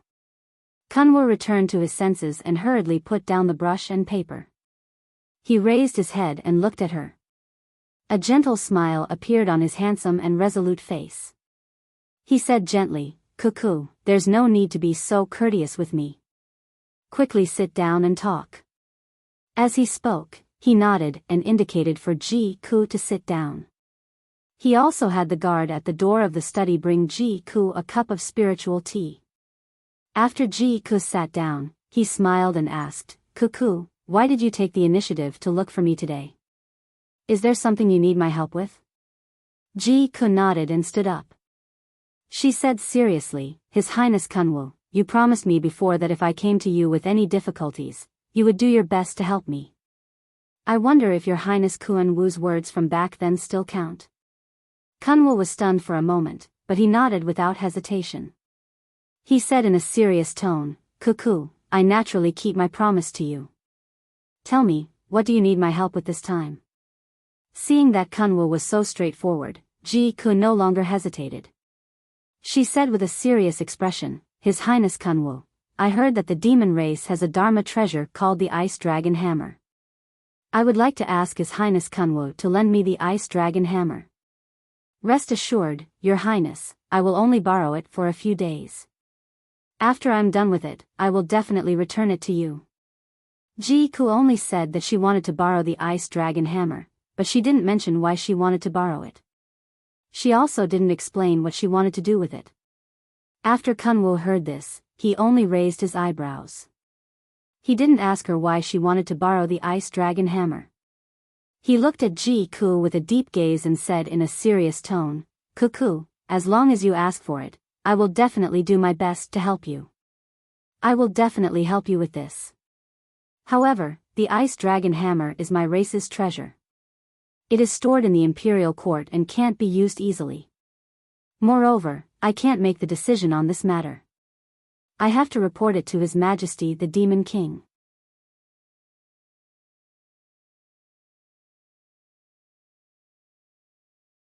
Chapter 664. After hearing Kunwu's words, Ji-ku's eyes instantly dimmed. Although, she had already expected this result.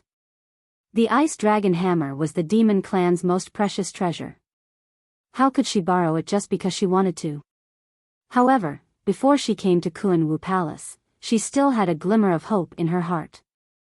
Now that she heard Kunwu's reply, the glimmer of hope in her heart was instantly shattered, and her heart was filled with a deep sense of loss. She stood there dejectedly and muttered in her heart, Am I really so useless that I can't help Big Brother Tianqing no matter what? Big Brother Tianqing has done so much for me, and even risked his life to protect me. However, I can't do anything when he's in trouble and danger. I can't help him at all. Ji-ku pursed her lips, and a determined look flashed across her eyes. Then, she gritted her teeth and made up her mind. She knelt down in front of Kunwu and pleaded, Your Highness Kunwu, you're a noble prince, the heir to the demon clan's imperial court, and the future demon emperor. I know that as long as you're willing to help me, you'll have a way to persuade the demon emperor. I'll definitely be able to borrow the Ice Dragon Hammer, right? Kuku, please help me this time. I only need to borrow the Ice Dragon Hammer for a few days. I beg you to help me. Kunwu clearly didn't expect Ji-ku to kneel down and beg him. He hurriedly stood up and reached out to help Ji-ku up. He sighed with a complicated expression. Sigh. Kuku, why do you have to do this? Ji-ku looked at him with a burning gaze, and her eyes revealed a deep sense of hope. She asked, Your Highness Kunwu, you're willing to help me, right? Kunwu nodded slightly and said in a serious tone, Kuku, it's not that there's no way, but it requires your cooperation. When Ji-ku heard that there was a way, she immediately revealed a trace of joy and nodded without hesitation. Your Highness Kunwu, as long as you can help me borrow the Ice Dragon Hammer, I'm willing to cooperate no matter what you want me to do. Kunwu was startled again when he heard this. He chuckled and asked, Kuku, you silly girl. How can you agree so hastily? What if my request is disadvantageous to you? Aren't you afraid of getting hurt? Ji-ku was silent and didn't speak, but she looked at him with a firm gaze, which contained a touch of trust. Kunwu understood her eyes and felt warm in his heart. He reminded her in a serious tone, Kuku, you have to remember, in the future, except for me and the people closest to you, if someone else says such words, you must not agree easily. You must consider it carefully. Ji-ku nodded and said solemnly, Thank you for your reminder, Your Highness. Ku will remember it. Only then did Kunwu return to her rattan chair. She smiled and said, All right, you don't have to be so nervous. In fact, what I need you to do is very simple. You don't need to take any risks, and you don't need to pay any price. You just need to make a trip back to the demon race with me to confirm one thing. Ji-ku revealed a puzzled expression and asked subconsciously, Your Highness, what did you confirm? Kunwu chuckled and shook his head, I can't tell you about this for the time being.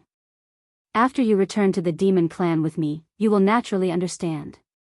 Also, there's something I have to tell you in advance. Even if you do as I ask, I can't guarantee that you will be able to borrow the ice dragon hammer. It's just that there's a higher chance of success. Ji-ku frowned and thought for a moment before nodding in agreement. Although she might not be able to borrow the ice dragon hammer, as long as there was a chance of success, she had to try. She didn't want to be a useless burden that would only burden Ji Tianqing and not be able to help him.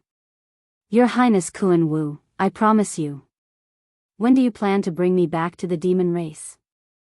Kuan Wu smiled and nodded. I've been very free recently and have nothing to do. I can return to the demon race at any time. You can go back and prepare first. When you are ready, come and find me. Ji-ku immediately agreed and said seriously, all right, I will arrange it as soon as possible. Then, she bowed to Kuan Wu and left the study room. Kuan Wu sat alone in the study room and watched her leave. Her lips curled into a smile as she muttered softly, that's great. I've been waiting for this day. Cuckoo finally believes in me and is willing to return to the demon race with me. The answer will be revealed soon. As he spoke, his eyes revealed a look of strong anticipation. After Ji-ku left Kunwu Palace, she quietly returned to Tianqing Palace. After returning to her residence, she simply packed her things and prepared her luggage. She asked the palace maids and learned that Ji Tianqing was resting in a secret room.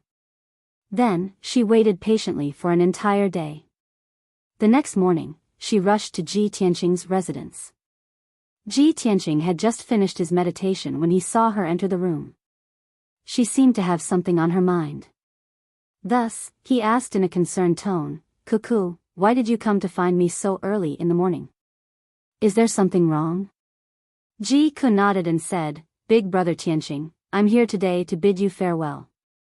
I might have to leave for a long time. You're leaving the imperial residence? Ji Tianqing immediately frowned and asked worriedly, Cuckoo, other than the imperial residence which is still considered safe, it's very dangerous outside.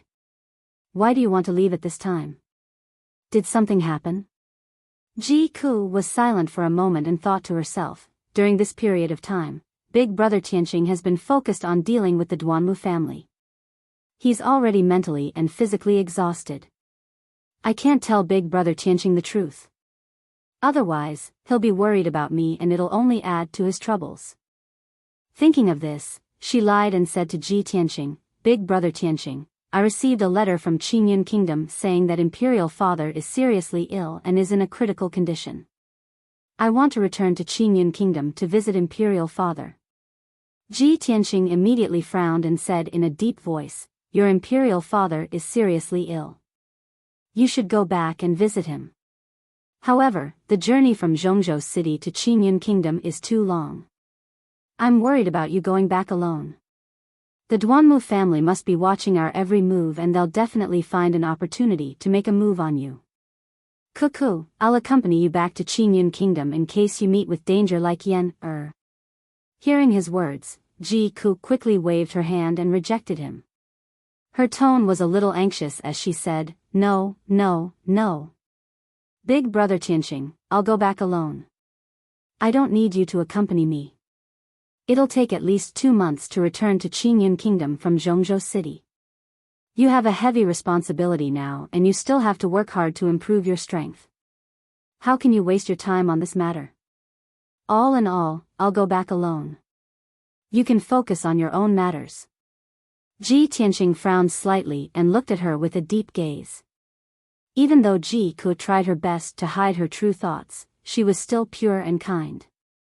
She wasn't good at lying and deceiving others. Ji Tianqing could tell at a glance that she wasn't telling the truth and was hiding something.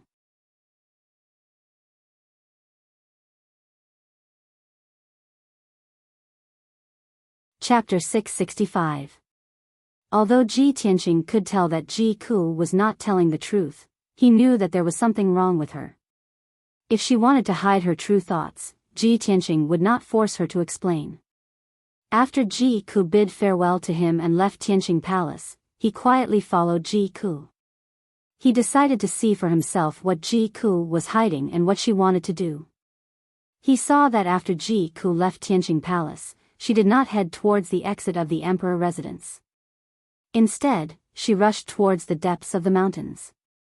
He followed Ji Ku all the way into the depths of the mountains and saw Ji Ku ascending Kuanwu mountain range and entering Kuanwu Palace. Ji Tianqing stayed outside Kuanwu Palace and watched as Ji Ku entered Kuanwu Palace. He instantly frowned in confusion.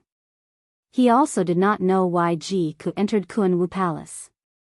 After waiting patiently for an hour, he saw Ji Ku and a young man walking out side by side. That young man was wearing a white fox fur coat. He was tall and sturdy with a handsome face. He was Emperor Kuanwu. After both of them left Kuanwu Palace, they rode on a spiritual bird and flew towards the exit of the emperor residence. Seeing this, Ji Tianqing frowned and thought to himself, why is Ku looking for Kuanwu? Where is she going with Kuanwu? By now, he could already confirm that Ji Ku was lying. Ji Ku was definitely not returning to Qingyun Kingdom. He secretly followed Ji Ku and Kuanwu. While secretly observing, he silently guessed Ji Ku's intentions. Ku is so close to Kuanwu and deliberately hid it from me. What is she trying to do? Could it be, she deliberately got close to Kuanwu to help me borrow the ice dragon hammer? Ji Tianqing roughly guessed Ji Ku's motive and became even more worried. The ice dragon hammer is the demon clan's treasure. Even if Kuanwu is the demon clan's prince, he will not lend it to her just like that. Ku must have agreed to Kuanwu's conditions. This silly girl. She's so naive and doesn't even have the slightest bit of vigilance. She'll definitely suffer. Thinking of this, Ji Tianqing quickly sped up and streaked across the sky like a shooting star. He caught up with Kuanwu's flying spirit beast. Shwa! With a flash of golden light, Ji Tianqing rushed in front of the flying spiritual birds, blocking Kuanwu and Ji Ku. Kuanwu and Ji Ku stood on the back of the flying spirit bird and were discussing something in a low voice. Ji Tianqing's sudden appearance caught Kuanwu and Ji Ku by surprise. Kunwu hurriedly stopped the spiritual bird and floated in the sky 100 meters away from Ji Tianqing. Ji Ku's expression changed when he saw Ji Tianqing. It was as if she had been caught doing something wrong. Her gaze was a little evasive, not daring to look directly at Ji Tianqing. Shwa! Ji Tianqing's figure flashed across 100 meters and landed on the back of the flying spirit bird. He stood in front of Kuanwu and Ji Ku. He ignored Kuanwu and fixed his eyes on Ji Ku. With a complicated tone, he asked, Ku, where are you going behind my back with Kuanwu? Why did you lie to me and say that you're going back to Qingyun Kingdom? Why didn't you tell me the truth? Brother Tianqing, don't be angry, Ji Ku's fingers were intertwined.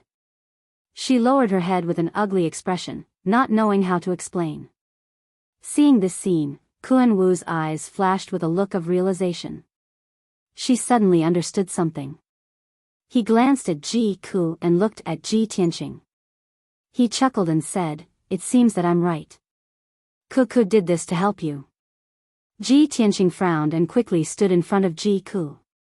He stared coldly at Kuanwu and asked in a deep voice, Kuanwu, what are you trying to do? Where are you taking Ku? Kuanwu smiled and said calmly, Ji Tianqing, no matter what you're guessing, I'm upright and upright. There's nothing I can't say. I might as well tell you the truth. I'm taking Ji Ku back to the demon race.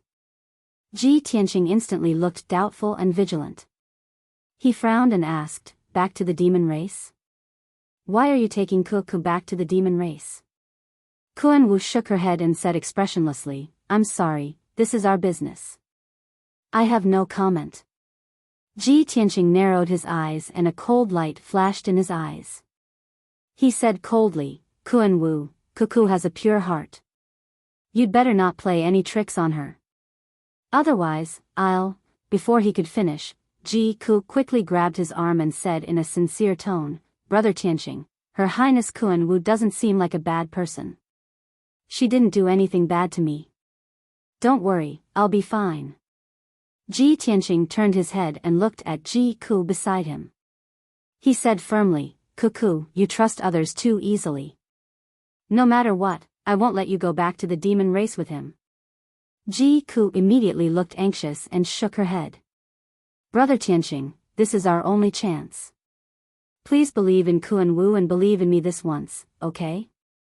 Ji Tianqing stared into her eyes and asked in a serious tone, Cuckoo, tell me the truth. Did you promise Kuan Wu to go back to the demon race with him to help me borrow the ice dragon hammer? Ji Ku pursed her lips. After a moment of silence, she nodded silently. Ji Tianqing stretched out his hands and pressed on her shoulders. He persuaded her patiently, Cuckoo, I know you want to help me borrow the ice dragon hammer and help me solve my problem. However, I won't let you take the risk and go to an unfamiliar demon race alone. You don't have to worry about the ice dragon hammer. I'll think of another way. Ji Ku's eyes became more and more anxious. She said in a pleading tone, Brother Tianqing, please let me help you this once, okay? I don't want to see you anxious and worried about this. Kuan Wu stood at the side and watched the two of them comfort each other. However, he couldn't come to a conclusion. Therefore, he looked at Ji Tianqing with a serious expression and said, Ji Tianqing, although you don't believe in me, I have no ill intentions towards Cuckoo. I won't hurt her.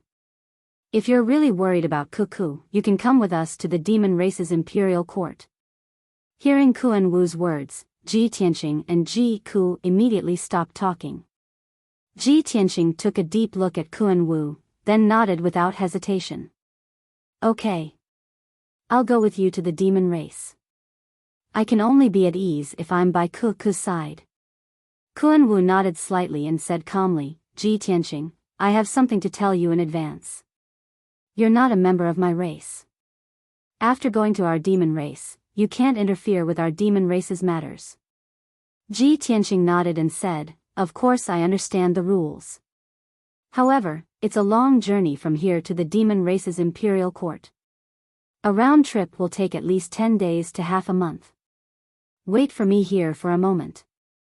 I have to go back to Tianqing Palace to make some arrangements before I can go with you. Kuan Wu waved his hand and said with a smile, There's no need to go through so much trouble. I have a magic treasure called the Mother-Child Soaring Shuttle. It can go back and forth between Zhongzhou and the imperial court in a day.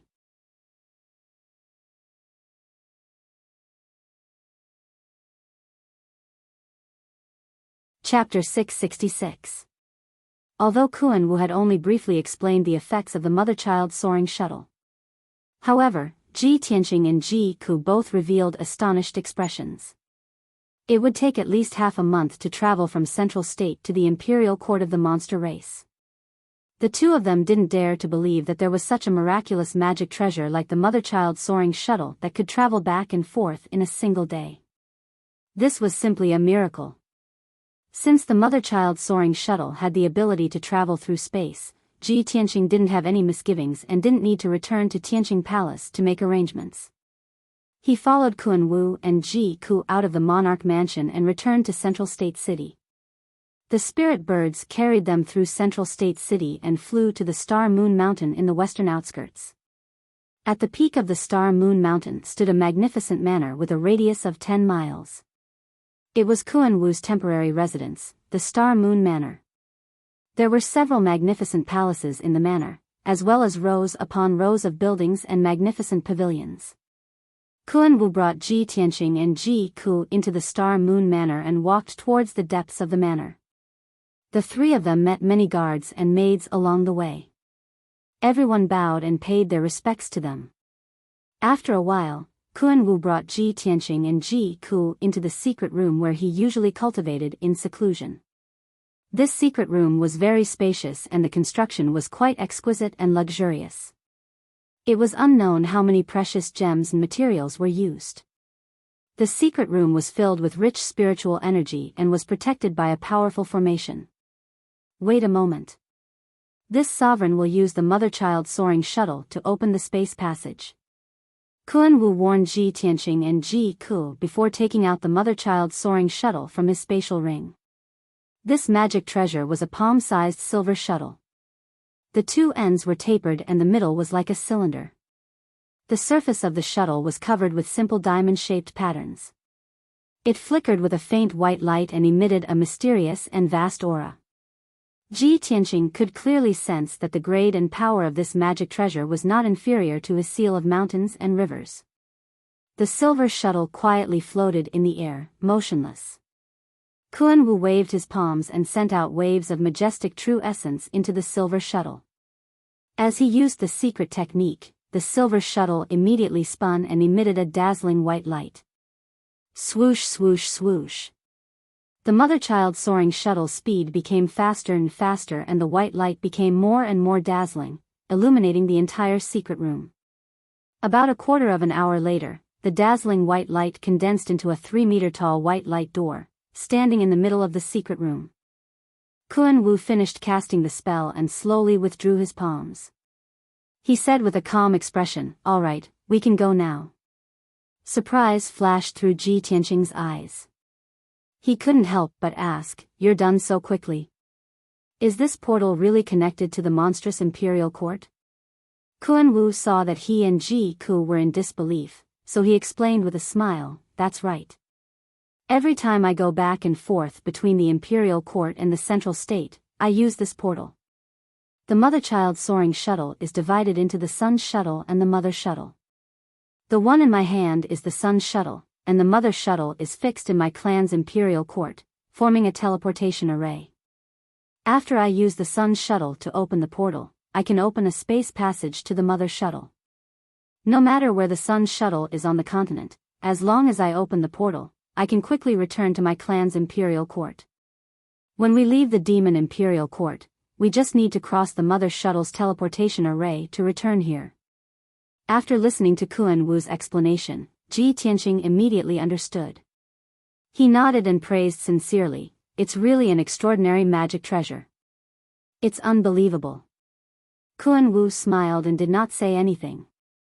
Then, he stepped into the portal first. Swoosh! The portal flashed with white light and instantly swallowed Kuan Wu's figure. Ji Tianqing and Ji Ku did not hesitate and stepped into the portal. Swoosh, swoosh.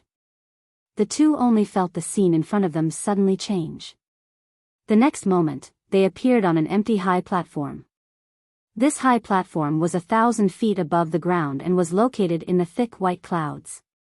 It was surrounded by a white sea of clouds. The ground of the high platform was paved with dark green boulders and inlaid with some silver crystals.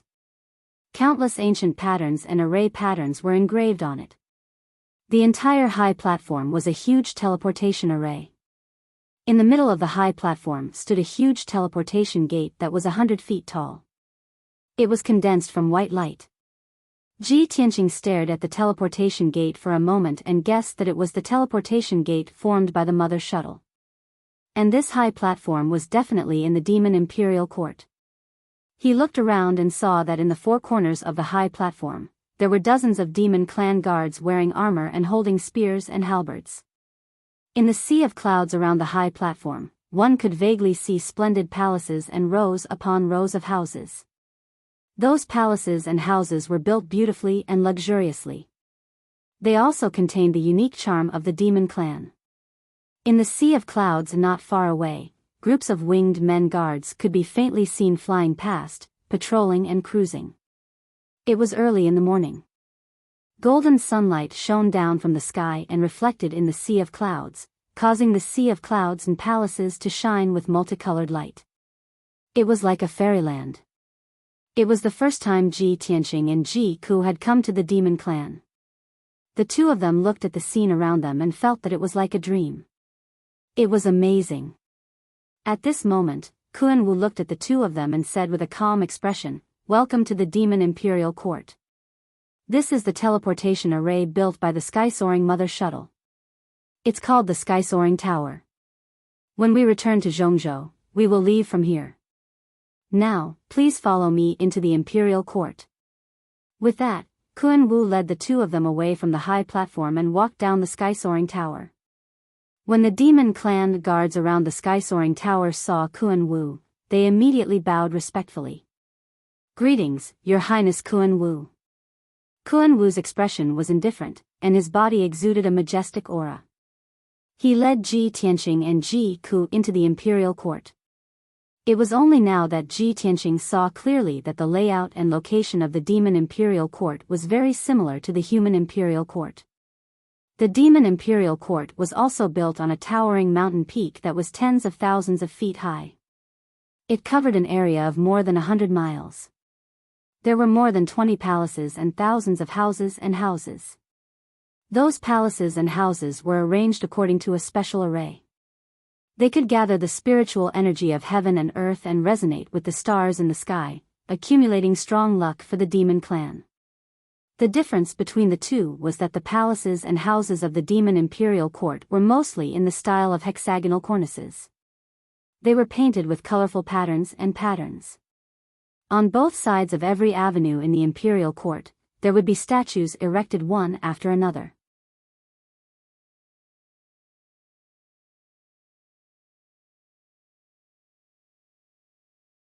Chapter 667. Ji Tianqing and Ji Ku were in the demon imperial court. They could feel the ancient and majestic aura as well as the roughness and wildness unique to the demon race. The two of them followed Kun Wu into the depths of the imperial court, admiring the scenery as they walked. 15 minutes later, Kun Wu led the two of them into the Eastern Palace and arranged a place for them to stay for the time being. The Eastern Palace was Kun Wu's bedroom and also the residence of the Crown Prince. Although the demon race had several demon emperors, the one in charge of the imperial court was the famous Heavenly Net Demon Emperor. Kun Wu was the eldest son of the Heavenly Net Demon Emperor and also the heir to the demon imperial court. His status was equivalent to that of the emperor of the human imperial court. Furthermore, the Heavenly Net Demon Emperor only married an empress and didn't take in many concubines. He didn't have many children like the human imperial emperors. He only had one prince, Kun Wu. As long as there were no accidents, Kun Wu would inherit the Heavenly Net Demon Emperor's throne many years later and control the demon imperial court. Therefore, Kun Wu's status in the demon race was extremely high and he was deeply respected by all the demon race in the imperial court. As soon as he returned to the Eastern Palace, many demon race generals and experts rushed to the Eastern Palace for an audience. Kun Wu exchanged a few pleasantries with the generals and experts before sending them away. After arranging accommodations for Ji Tianqing and Ji Ku, he said to the two of them, "Stay here first. This monarch has just returned to the imperial court, so I'm going to pay my respects to the demon emperor and mother. If the demon emperor isn't in seclusion, I will report this matter to him and ask him to make a decision. When the time comes, I will bring you to meet the demon emperor." Ji Tianqing and Ji Ku nodded in agreement and returned to their rooms to rest. Kun Wu left the Eastern Palace and rushed to the imperial court's main hall. Coincidentally, the demon emperor wasn't in seclusion. He was currently in the main hall discussing important matters with the demon race's officials and generals. The Heavenly Net Demon Emperor wore a golden-scaled robe and a limitless golden crown. He sat on the demon emperor's throne with a posture of a tiger crouching and dragon coiling. He was tall and his face was resolute and dignified.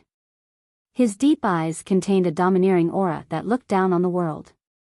His appearance was 80% similar to Kun Wu's. To be exact, Kun Wu's handsome appearance was inherited from him. However, both father and son had different temperaments. Kun Wu was a flood dragon that flew out of the sea and into the sky. Its aura was fierce and overbearing, showing off its ability. On the other hand, the Heavenly Net Demon Emperor was a divine dragon that dominated the 9 heavens. He looked down on all living beings in the world and held millions of miles of land in his hands. His aura was even deeper and heavier, like the abyss and the sea. Kun Wu strode into the main hall with a majestic gait. He walked straight to the center of the main hall and greeted the Demon Emperor. "Greetings, Your Majesty. Your son pays his respects to Your Majesty." The Demon Emperor and the generals immediately stopped their discussion and looked at Kun Wu in unison.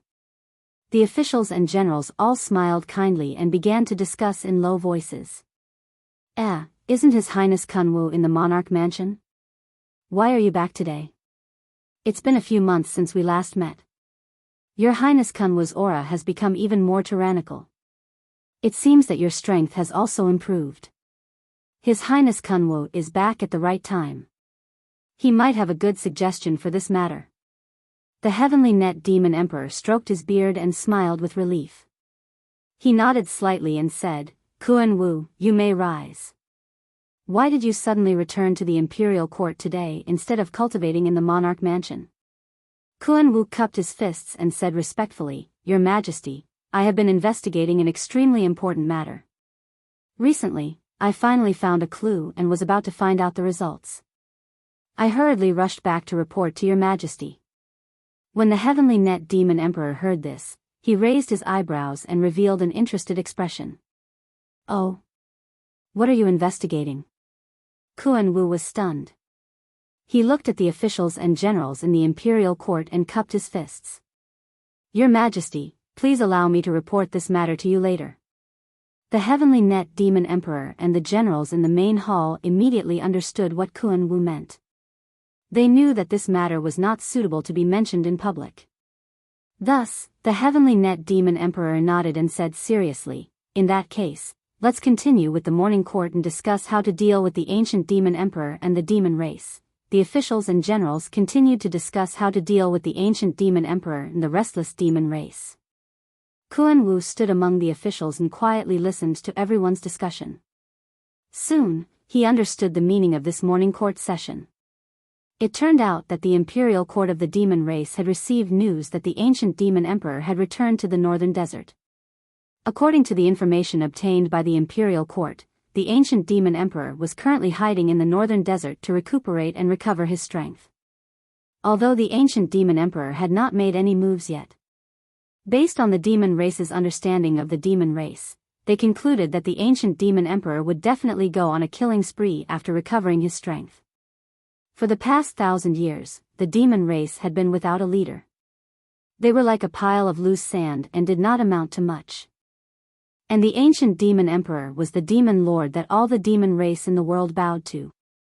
After he returned to the northern desert, all the demon race's morale was boosted.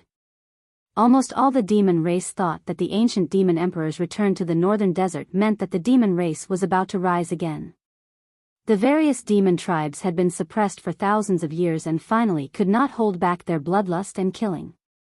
They became restless and began to harass the western wilderness border frequently. In the past few months, more than 10 demon race cities at the western wilderness border had been attacked and killed by the demon tribes. Hundreds of demon race citizens in villages and towns were cruelly massacred by the demon race. Many mines, herb gardens, beast gardens, and other cultivation resources were also crazily plundered by the demon tribes. The flames of war came frequently from the western wilderness border. The various demon race leaders all advised the imperial court to send reinforcements to defend against the demon race's attacks. The Heavenly Net Demon Emperor gathered the officials and generals today to discuss how to deal with the demon race's attacks and prevent the ancient demon emperor from starting a war after he recovered his strength. Kunwu listened silently for an hour and realized that most of the generals and officials had the same idea as him. Since the demon race dared to invade the western wilderness and kill the demon race citizens, what was there to hesitate about?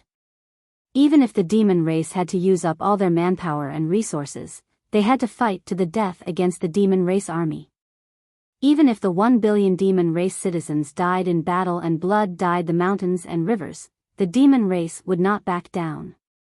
Since ancient times, the demon race had been the most oppressed and harmed by the demon race.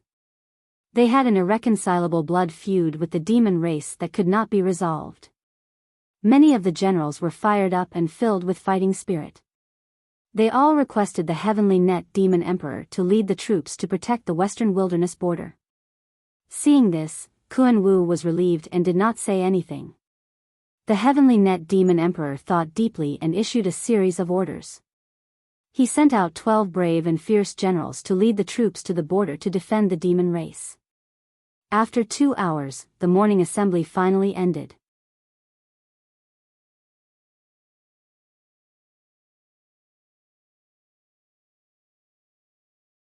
Chapter 668. The Heavenly Net Palace was the bedroom of the Heavenly Net Demon Emperor and the Demon Empress. The palace was grand and majestic. The scenery in the palace was pleasant and filled with spirit energy. The Heavenly Net Demon Emperor brought Kunwu into the Heavenly Net Palace and said, "Kunwu, you're back today. You haven't paid your respects to your mother yet, right?" Kunwu followed behind the Heavenly Net Demon Emperor and replied respectfully, "Father, I've just returned to the imperial court and haven't paid my respects to my mother yet. It just so happens that I have something important to tell Imperial Mother as well." The Heavenly Net Demon Emperor nodded and said earnestly, "Kunwu, now that the ancient Demon Emperor has returned to the northern desert, I'm afraid he'll bring chaos to the world soon. Our demon race is about to face the invasion of the demon army, and there will be bloodshed in the future. You must cultivate hard in the Emperor Mansion and strive to reach the soul refinement realm as soon as possible. Only then can I be at ease." Kunwu understood the Heavenly Net Demon Emperor's worries and said solemnly, "Father, don't worry. I won't let you down." The father and son chatted as they walked. Soon, they entered the depths of the Heavenly Net Palace and came to a spacious and bright hall. After the two of them took their seats, an obedient and witty demon clan maid came forward to greet them and serve them tea and snacks. The Heavenly Net Demon Emperor ordered the maid, "Go and invite the Demon Empress to the Demon Empress Palace. Tell her that Prince Kunwu is back." "Yes." The maid bowed and accepted the order. She hurriedly left to report the news. In the bedroom of the palace, there was a demonic woman of peerless beauty. She was sitting cross-legged on a large bed surrounded by gauze curtains. This demon lady in a moon-white dress looked to be in her 30s. She had lost her youthful temperament and exuded a graceful and noble aura. She had a slim figure and a beautiful face.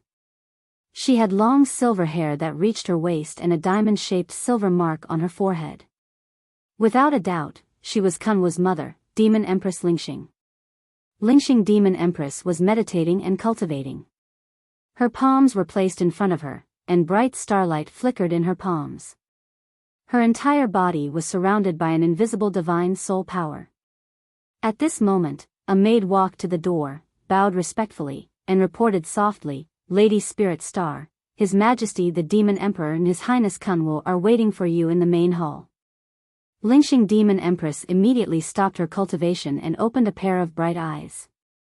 Her silver eyes were filled with gentleness. "My son Kunwu is back." Spirit Star Demon Empress flicked the sleeves of her long dress and got off the bed. She walked out of the bedroom in a graceful and dignified manner and walked towards the grand hall with her maidservant. Press Empress Empress Empress Press Empress Press Empress Empress Empress Empress. Seeing Lingxing Demon Empress, he quickly stood up and bowed.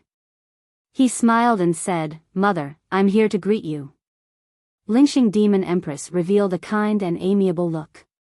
She nodded and said, "Kunwu, you just came back a few months ago. Even if you miss mother and father, you can't delay your cultivation."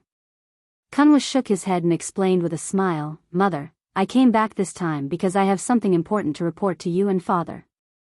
"Oh? What is it?" Lingxing Demon Empress revealed a curious and expectant look. Kunwu waved his hand and dismissed all the maids and guards in the hall. Lingxing Demon Empress was even more confused when she saw this. She couldn't help but ask, "Kunwu, what's so mysterious?" As she spoke, she walked to Heavenly Net Demon Emperor's side and sat down. She extended her slender hand and released starlight to massage Heavenly Net Demon Emperor's left shoulder. Back then, Heavenly Net Demon Emperor fought with the water race experts in the Eastern Sea's sinkhole. He was severely injured and had a body full of hidden ailments. The hidden injury on his left shoulder had yet to recover. Lingxing Demon Empress cultivated her medical skills and had to heal Heavenly Net Demon Emperor every day to ease his pain. Heavenly Net Demon Emperor patted the back of her hand gently and held her hand. He indicated that she didn't need to heal today and wanted to hear what Kunwu had to say first. When there were no outsiders in the hall, Kunwu said in a low voice, "Father, Mother, when I was 7 years old, you left the imperial court and went to the Eastern Sea's sinkhole. When you came back, Mother was pregnant. You told me that it was my unborn sister, the demon race's little princess. We were so happy back then. I often talked to Mother's belly, thinking that I could chat with my sister. Heavenly Net Demon Emperor and Lingxing Demon Empress faces changed when they heard Kunwu's words. Their eyes were filled with deep sorrow. Lingxing Demon Empress' body trembled. She asked anxiously, Kunwu, is the important thing you want to report related to your sister? That's right. Kunwu nodded and said seriously, when my sister was born, I was sleeping soundly in my room and didn't know what happened. When I woke up the next day, I saw that the palace was in a mess.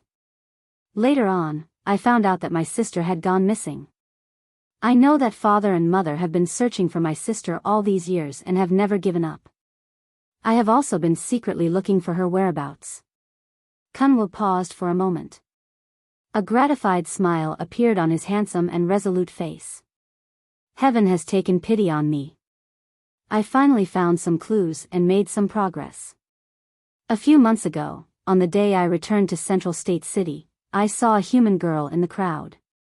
She made me feel very close to her and there was an invisible blood connection. Heavenly Net Demon Emperor and Lingxing Demon Empress were delighted. They looked at each other and saw the excitement and surprise in each other's eyes. Lingxing Demon Empress was stunned. She quickly asked, Kunwu, is that girl your sister? But why is she a human? Kunwu quickly explained, Mother, that girl had yet to awaken her demon race bloodline, so she was in human form. However, I have been in contact with her for the past few months. She has also awakened her bloodline and is a descendant of our golden raccoon race. Although I am 80% sure that she is the sister that I have never met, I didn't tell her. But I didn't tell her about it. I only recently convinced her to return to the imperial court with me. As long as father uses the heaven mirror to drip blood on her, he will be able to determine if she is my sister. Heavenly Net Demon Emperor and Lingxing Demon Empress became more and more excited.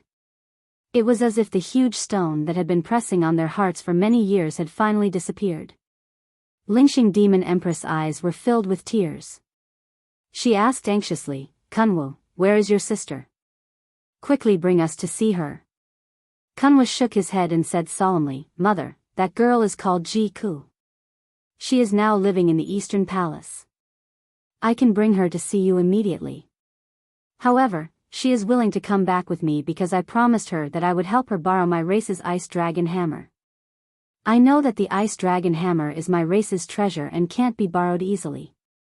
Therefore, I didn't agree to her request immediately.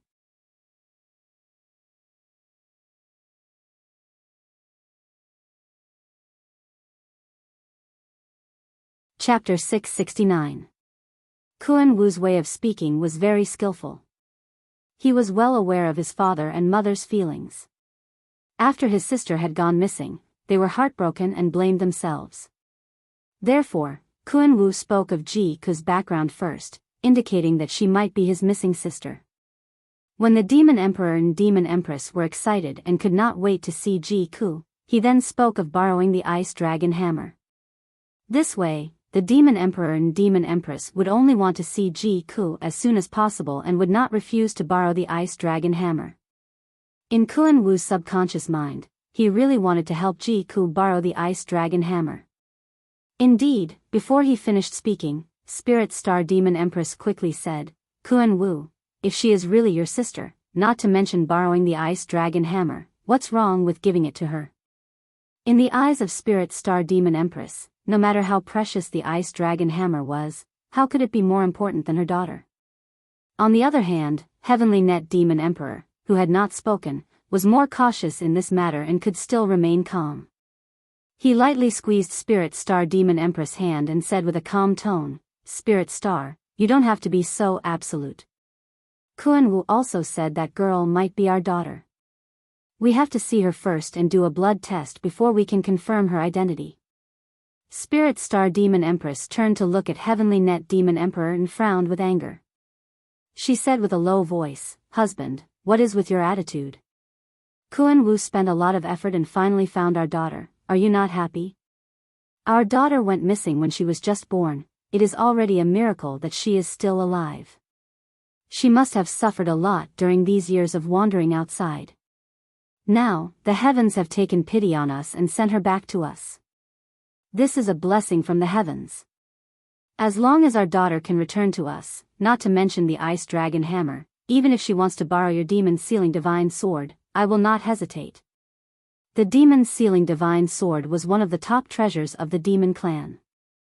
It was a primordial soul-level treasure and was known as a divine weapon in the Tianxian land.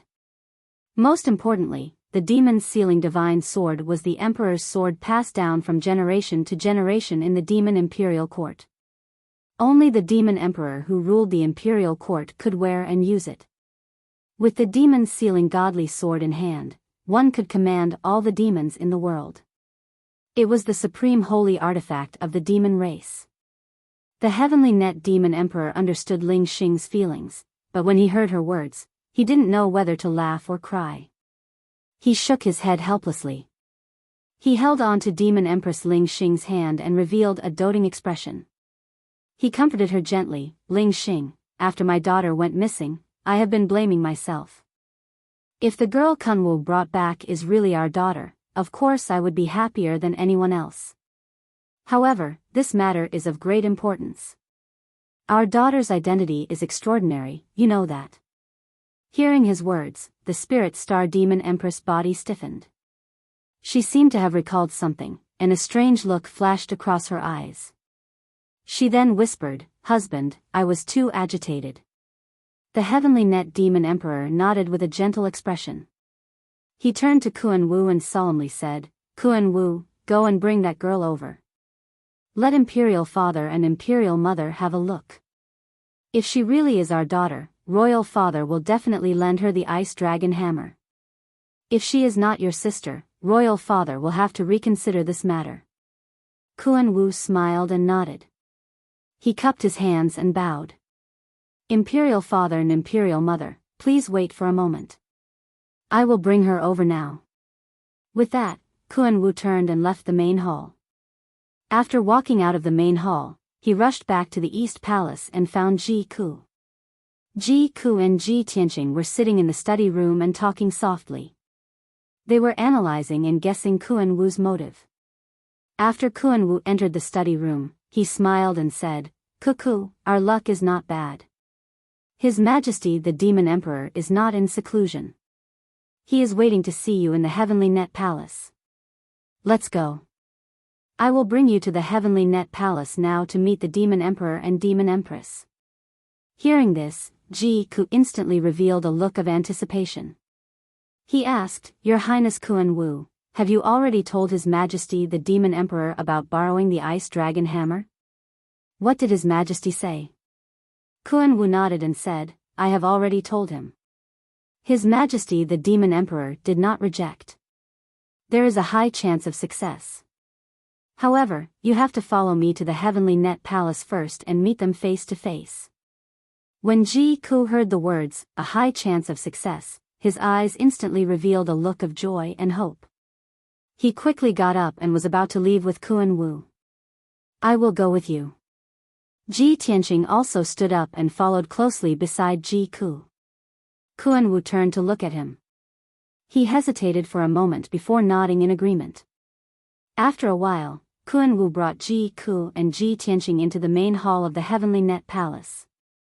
When Ji Ku entered the main hall, the Heavenly Net Demon Emperor and Spirit Star Demon Empress, who were sitting in the main hall, immediately stared at him. They sized him up excitedly. The Heavenly Net Demon Emperor could still maintain his composure. However, the Spirit Star Demon Empress had already pursed her lips. Her eyes were filled with tears again. Kuan Wu brought Ji Ku to the middle of the main hall and bowed to the Demon Emperor and Demon Empress. Ji Ku imitated his actions and bowed respectfully. "My daughter Ji Ku greets Your Majesty the Demon Emperor." "Greetings Your Majesty the Demon Empress." The Spirit Star Demon Empress quickly raised her hand and used an invisible force to support Ji Ku. She said gently, "Child, quickly rise." Ji Ku was a little flattered. His heart was filled with confusion. He did not understand why the Demon Empress was so close to him. At this moment, the Heavenly Net Demon Emperor said, Ji-ku, Kuan-Wu has already told me about your background. I believe you also know that you are not a human. You are a descendant of the Golden Raccoon race. Ji-ku had already expected this. Hence, he was not surprised. His expression was still calm and composed. She secretly circulated her skills and removed her disguise. She revealed her true appearance as a member of the Golden Raccoon race. Instantly, her hands turned into little furry claws. A pair of cute little ears grew out from her temples. There was even a furry tail behind her. When the Spirit Star Demon Empress saw her true appearance, her body trembled. Her eyes were filled with deep admiration. She was 70% to 80% sure that Ji-ku was her long-lost daughter. After all, her divine soul could sense that Ji-ku had a kinship with her. Blood was thicker than water. The Heavenly Net Demon Emperor's divine soul also sensed Ji-ku's aura. He could not help but feel excited. He continued, Ji-ku, I will talk to you later about your request to borrow the Ice Dragon Hammer. Now, I want to tell you about a past event. 16 years ago, I had a son with the Demon Empress. His name was Kuan-Wu. He was already 7 years old then. That year, I went to the Eastern Sea's sinkhole with the Demon Empress to fight the dragon race's experts. We wandered around the sinkhole for half a year. During this time, the Demon Empress became pregnant again. It was a girl. She was also the future princess of my race. Ji-ku did not understand why the Heavenly Net Demon Emperor wanted to talk about this. However, she stood respectfully in the hall and listened quietly. Ji Tianxing stood quietly at the side. When he heard the Heavenly Net Demon Emperor's story, a thought suddenly flashed through his mind. He vaguely guessed something.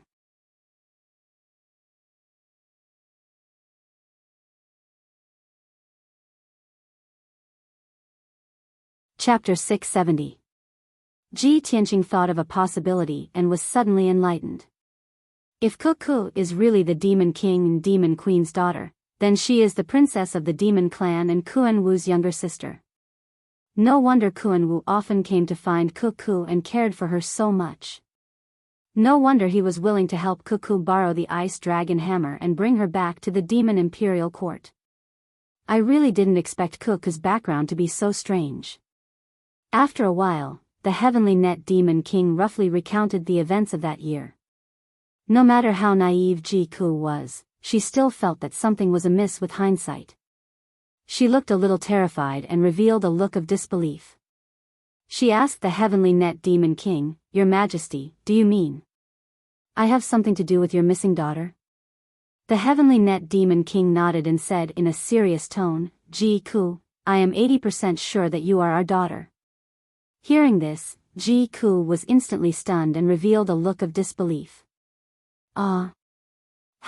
How is this possible? Her heart was immediately in a mess. She was at a loss and her emotions were extremely complicated. She raised her head and looked at the Heavenly Net Demon King and Lingxing Demon Queen, then turned to look at Kuan-Wu. The three of them nodded at her and even revealed a warm and amiable smile. Seeing their reactions, Ji-ku became even more anxious and uneasy. She didn't know what to do and didn't know what to say. She turned her head to look at Ji Tianxing, who was beside her, and saw that Ji Tianxing was also looking at her with an encouraging gaze. That gaze seemed to have given her great courage and gradually calmed her down. She bowed to the Heavenly Net Demon King and said calmly, Your Majesty, please forgive me for speaking bluntly.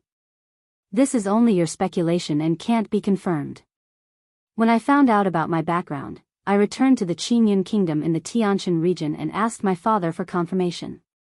My father gave me a pendant and said that it was the accessory I was wearing when he found me. Perhaps it has something to do with my background. After saying that, Ji-ku took out a dark gold pendant from his spatial ring. This pendant was a delicate and nimble golden lock, strung together by a silver bead chain, exuding a mysterious and simple aura. When the Heaven Net Demon Emperor and the Spirit Star Demon Empress saw the golden lock, their eyes widened in surprise. The spirit star demon empress extended her hand and took the golden lock into her palm. She held the golden lock and carefully observed it for a moment. Her expression became more and more excited. She reached out and gently stroked the golden lock and the beaded chain. Clear tears gushed out of her eyes. That's it. It's this longevity lock that your father personally refined for you. Child, on the night you were born, it was your mother who strung the longevity lock together with the heavenly star chain and put it on your body. Seeing the longevity lock and the heavenly star chain, Spirit Star Demon Empress no longer had any misgivings. She was very sure that Ji Ku was her daughter. She walked in front of Ji Ku with tears in her eyes. She opened her arms and hugged Ji Ku. She used her face to rub Ji Ku's long hair and sobbed softly. Child, my poor child. After 16 years, your mother has finally found you. Thank the heavens for their blessings and returning our daughter to us. Spirit Star Demon Empress had mixed feelings. Her tears flowed uncontrollably. She was both emotional and happy. Ji Ku was still in her embrace. She was still not used to this sudden motherly love. Her body was a little stiff, and she didn't know where to put her hands. Although Heaven Net Demon Emperor was the leader of the demon race, he was also gratified to see his daughter who had been missing for 16 years. His eyes were a little moist. No one knew how angry and pained he and Spirit Star Demon Empress were when Ji Ku went missing on the night she was born. However, he was still a super expert who had been through countless storms. His heart was as firm as a rock and was incomparably calm. Even though he was sure that Ji Ku was his long-lost daughter, he didn't lose his composure. He stood up and walked to the center of the hall. He came in front of Ji Ku and said in a low voice, Child, although your father is sure that you are our daughter, this matter is very important. However, this matter is of great importance. Imperial Father will have to ask the Heavenly Mirror to perform a blood test as a final test. Ji Ku thought for a moment and probed, Your Majesty Demon Emperor, can you lend me the Ice Dragon Hammer after I drip my blood to confirm my relationship? Heaven Net Demon Emperor didn't know whether to laugh or cry. He quickly nodded and said, Silly child, you are my daughter. Why would I reject you? Only then did Ji Ku feel relieved and completely at ease. She turned to look at Ji Tianqing and revealed a gratified expression. Although she didn't say anything, Ji Tianqing could read her eyes. She was clearly saying, Big brother Tianqing, you can rest assured now. I finally helped you borrow the Ice Dragon Hammer. Ji Tianqing's emotions were instantly complicated. He looked at her with a doting gaze and sighed in his heart. Sigh. Cuckoo, you silly girl. After a while, Heaven Net Demon Emperor got Kuan Wu to personally bring the sky mirror. This mirror was a palm-sized dark green bronze mirror. It was simple and unadorned, and its edges had long been polished smooth. The edges of the bronze mirror were engraved with a hollow pattern. At the end of the mirror was a handle with ancient demon race cipher text engraved on it. Although this bronze mirror looked unremarkable, it was a top-notch soul-grade Dharma treasure. It was comparable to the Ice Dragon Hammer and was also one of the demon race's rare treasures. This treasure could identify bloodlines and souls. It could also see the demon race's past and present lives. It could also move mountains and fill seas, summon the wind and rain, and communicate with heaven and earth. Heaven Net Demon Emperor held the sky mirror in his left hand and formed a seal with his right hand. He shot out a few streaks of 5-colored spiritual light into the mirror. The mirror immediately emitted an invisible majestic energy. It lit up with a dazzling 5-colored brilliance and became a halo. It was extremely dazzling.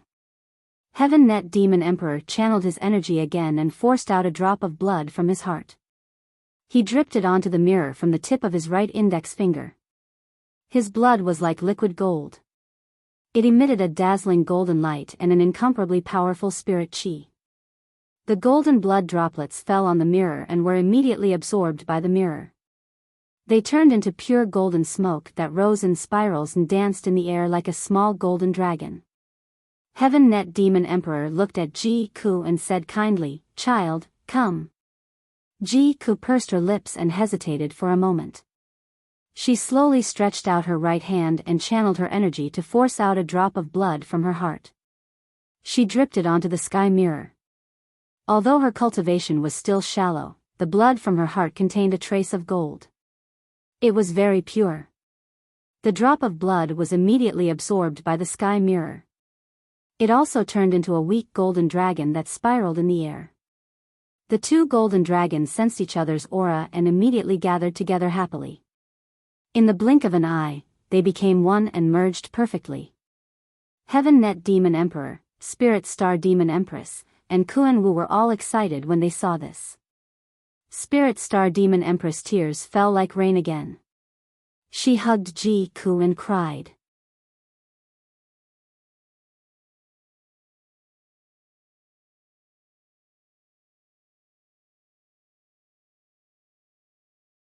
Chapter 671. The Divine Mirror showed that Ji-ku's bloodline was perfectly compatible with the Heavenly Net Demon Emperor's.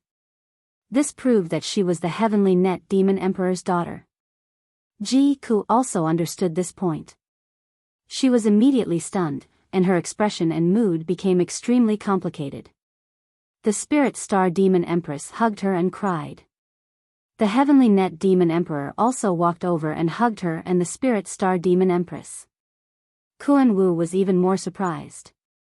He revealed an excited smile and couldn't help but exclaim, "Cuckoo, my intuition was right. You are indeed my little sister." At this moment, his temperament was no longer as cold and unruly as before. His eyes were actually a little red. The Demon Emperor's family hugged each other tightly. Their eyes were filled with tears. They were emotional. Fortunately, there were only the four of them and Ji Tianqing in the hall. There were no guards or maidservants present. If those guards and maidservants saw this, their eyeballs would probably fall to the ground from shock. Who would dare to believe that the incomparably noble, sacred, and dignified Demon Lord and Demon Empress would actually lose their composure like this? After all, the demon race placed more emphasis on blood ties and relationships than other races. Especially the Heavenly Net Demon Emperor and Demon Empress. They had accompanied each other for more than 200 years and were still incomparably loving. The Heavenly Net Demon Emperor was the leader of the demon race, but he didn't take in any concubines. He only doted on the Spirit Star Demon Empress. This was truly a pair for life. If the two of them had a son and a daughter, their lives would be complete and perfect. Back then, Ji-ku went missing on the night she was born. The Demon Emperor and Demon Empress were in great pain and tried their best to search for her for more than 10 years.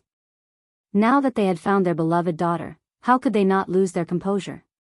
When Ji Tianqing saw the Demon Emperor and his family hugging each other, he didn't feel strange or awkward at all. Instead, he felt a strong sense of familial love. Ji-ku was able to figure out her background, find her parents, and reunite with them. This was a joyous matter. Based on the Demon Emperor and Demon Empress' attitude towards her, they would definitely dote on her and wouldn't let her suffer. In fact, the Demon Emperor and Demon Empress would even make it up to her and be more obedient to her. Ji Tianqing thought to himself that this should be the best ending for Ji-ku. He was happy and gratified for Ji-ku. In the future, with the Demon Emperor and Demon Empress taking care of Ji-ku, he didn't have to worry anymore. After a long while, everyone finally calmed down. The Spirit Star Demon Empress released her embrace and held Ji-ku's hand as she lowered her head and wiped her tears. Ji-ku wiped away the tears in his eyes and stared at the Spirit Star Demon Empress and the Heavenly Net Demon Emperor. He asked in a choked voice, "Demon Emperor, Demon Empress." Hearing how she addressed them, the Spirit Star Demon Empress quickly extended her hand to interrupt her and said gently, "Silly child, you should call them Majesty Father and Majesty Mother in the future." Ji-ku pursed his lips and fell silent for a moment before continuing to ask, "Imperial Father, Imperial Mother, since you love me so much and have been searching for me for so many years, why did you abandon me back then? Leaving me stranded outside?" The Spirit Star Demon Empress quickly shook her head and explained in a painful tone, "Child, you are the apple of our eye, our most beloved daughter. How could we abandon you? When I gave birth to your brother, Kun Wu, your imperial father and I both wanted a daughter. If we could have both children, we would have no regrets in life. However, when I was pregnant with your brother, I had a huge battle with a devil race expert. My fetus was affected and my body was injured. After giving birth to your brother, I couldn't conceive for a full 7 years. Until that year, your imperial father and I went to the eastern seas returning ruins and coincidentally obtained the heavenly star chain. It was then that I was blessed by the heavens and finally got pregnant with you. The spirit star demon empress eyes revealed a look of reminiscence as she recounted the past in a low voice. When she mentioned the heavenly star chain, a strange look flashed across the heavenly net demon emperor's eyes. He quickly interrupted her and didn't let her continue. The heavenly net demon emperor took over the conversation and said earnestly to Ji Ku, "Child, when we found out that you were a girl, both imperial father and imperial mother were very happy. Your brother, Kun Wu, also pestered your imperial mother all day long. He wanted to talk to you through your belly and hoped that you would be born soon. On the night you were born, the imperial court was brightly lit and joyous.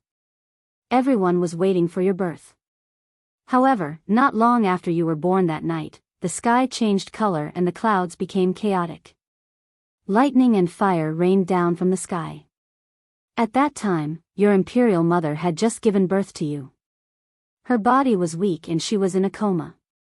Imperial father was excited and happy. He was drinking with the officials and generals at the banquet. However, a mysterious purple-robed expert sneaked into the imperial court. While imperial father and imperial mother were unprepared, he killed the female official and wet nurse who were taking care of you and kidnapped you. Imperial father and imperial mother sensed that something was amiss and desperately chased after that purple-robed expert, wanting to take you back. However, that damned bastard was very strong. Even imperial father and imperial mother weren't his match. When the heavenly net demon emperor said this, Ji Ku and Ji Tianqing basically understood what had happened.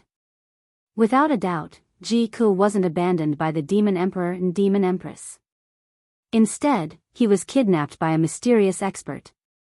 Ji Tianqing immediately frowned and revealed a puzzled expression.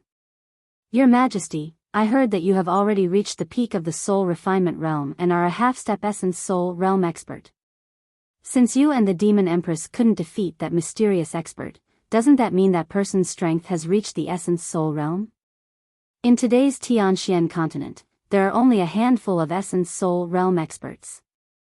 They are rare existences. You have been searching for Ji Ku all these years. Didn't you find out the identity of that mysterious expert? The heavenly net demon emperor looked at him deeply. He was obviously surprised by his quick thinking. Young man, you are right. There are only a few essence soul realm experts in the world today. I once suspected the human race's imperial emperor in another person, but I couldn't find any concrete evidence. Until now, I still can't confirm the identity of that mysterious expert. Ji Tianqing nodded and didn't say anything else. However, he could vaguely feel that Ji Ku's background was extraordinary. Perhaps she wasn't just a demon princess. Otherwise, Ji Ku wouldn't have been kidnapped by an essence soul realm expert on the night she was born. Later on, she wandered to the human race's Qingyun kingdom and was carried out of the river by a koi. At this moment, the demon empress saw that everyone was silent and the atmosphere was heavy. She smiled gently and said, "All right, let's talk about the past and the future. The heavens took pity on us and finally sent our daughter back to us. This is a huge surprise and also a gift from the heavens to our family." The heavenly net demon emperor nodded heavily and said in a serious tone, "Ku must have suffered a lot all these years. From today onwards, I will make it up to her and never let her suffer again."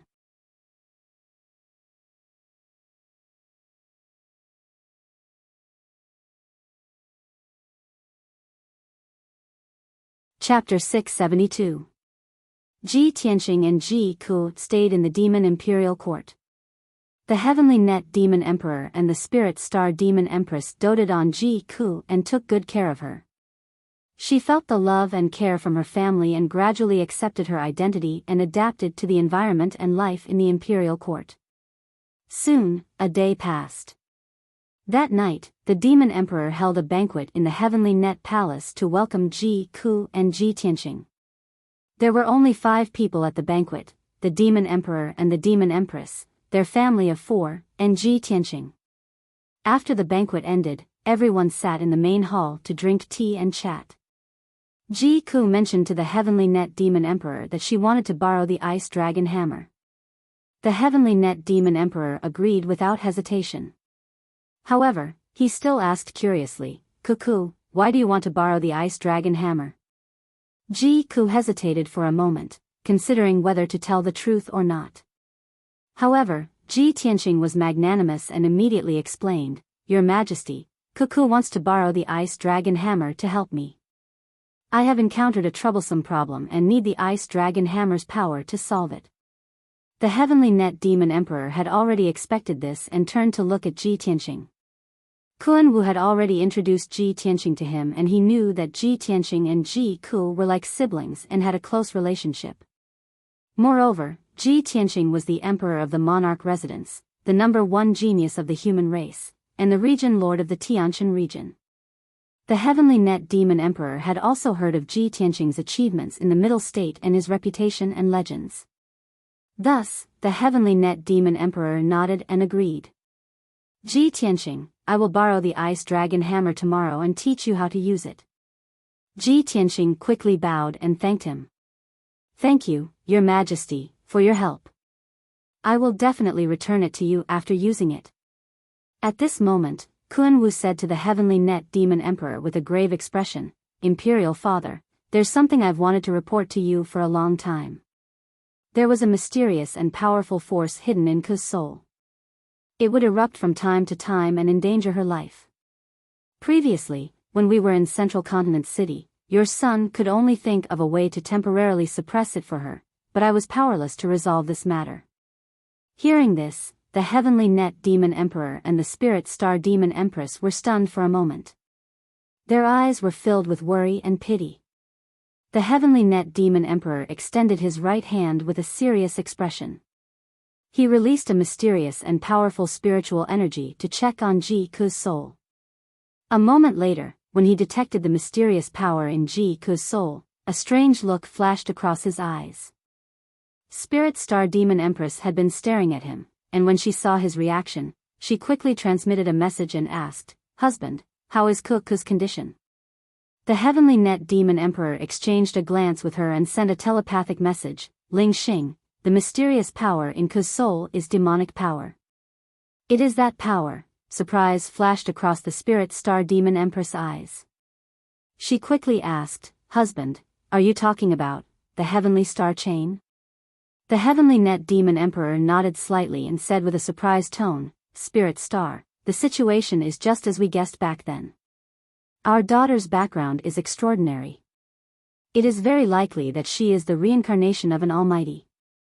If the power hidden in her soul can be completely refined and absorbed, she will definitely become a peerless prodigy of our clan. In the future, her achievements will be even greater than mine." Hearing his evaluation, the Spirit Star Demon Empress was even more shocked and delighted. At this moment, Kun Wu saw the Demon Emperor and Demon Empress looking at each other and seemed to be secretly transmitting a message. She couldn't help but ask, "Father, Mother, how is Ku's condition? Can it be resolved?" Only then did the Heavenly Net Demon Emperor and Spirit Star Demon Empress stop transmitting a message. Their expressions returned to normal. The Heavenly Net Demon Emperor stroked his beard and nodded calmly. "Kun Wu, you don't have to worry too much. Of course, Father can resolve Ku's predicament. However, this problem is a little tricky. It might take a long time." Hearing the Demon Emperor's words, Kun Wu, Ji Ku, and Ji Tianqing finally heaved a sigh of relief. The Demon Emperor and Demon Empress were powerful soul refinement experts with remarkable abilities. They were also the masters of the Demon Imperial Court. They controlled the entire demon race's power and resources. Although Ji Ku's situation was very complicated, they still had a way to deal with it. However, Ji Ku's problem couldn't be solved overnight. She had to stay in the demon imperial court for a long time. Under the care of the demon emperor and demon empress, she had to slowly refine the mysterious power hidden in her soul. Thinking about this problem, Ji Ku was a little hesitant and didn't agree for the time being. Ji Tianqing could tell what she was thinking. He smiled and comforted her. Cuckoo, you can stay in the imperial court with peace of mind. Let His Majesty the Demon Emperor help you refine that power. Don't worry. Once I'm done, I will come back to visit you. Furthermore, once your problem is completely resolved, you can return to the central region whenever you want. Hearing his words, Ji Ku nodded and agreed. When the Demon Emperor and Demon Empress saw this, they couldn't help but look at Ji Tianqing again. They felt a trace of gratitude towards him. Moreover, Ji Ku might not listen to their advice, but she listened to Ji Tianqing's words. This also made them understand how important Ji Tianqing was to Ji Ku. The night passed quickly. Early the next morning, the Heavenly Net Demon Emperor asked for the Ice Dragon Hammer. He lent it to Ji Tianqing and taught him how to use it. Ji Tianqing solemnly put away the Ice Dragon Hammer and cultivated in the secret room for an entire day. He thoroughly comprehended the Ice Dragon Hammer's control technique. Every soul-grade magic treasure had a corresponding control technique. Ji Tianqing could only unleash the true power of the Ice Dragon Hammer after mastering the Ice Dragon art. On the third day, the imperial court held a grand coronation ceremony. The Demon Emperor, Demon Empress, and Prince Kuan Wu led hundreds of officials and generals to hold a ceremony on the altar. They crowned Ji Ku in front of everyone and conferred her the title of princess. From now on, Ji Ku was the little princess of the Demon Imperial Court. She was one of the most honorable people. Furthermore, the Imperial Court had already announced the Heavenly Net Demon Emperor's edict. It would soon spread throughout the entire western wilderness. On the fourth morning, Ji Tianqing was about to leave the Imperial Court and return to the central region. Kuan Wu and Ji Ku sent him to the sky-fleeing tower and waved goodbye to him. Ji Ku knew that after parting with Ji Tianqing, she didn't know how long she would have to wait before seeing him again. She was a little depressed and sad.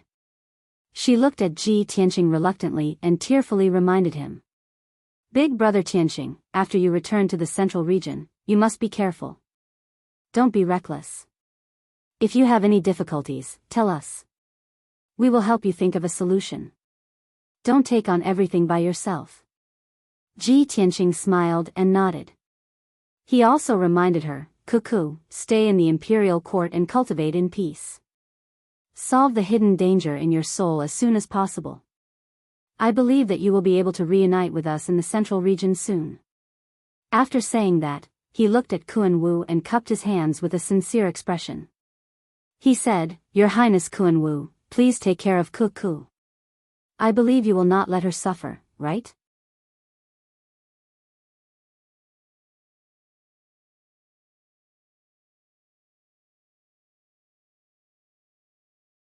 Chapter 673. Under the watchful eyes of Kuan Wu and Ji Ku, Ji Tianqing stepped into the portal on the sky-fleeing tower. Swoosh! A dazzling white light flashed and swallowed his figure. In the next moment, he crossed 100,000 miles and returned to the secret chamber in the Star Moon Manor. The secret chamber was as dark as ever, flickering with colorful spiritual light.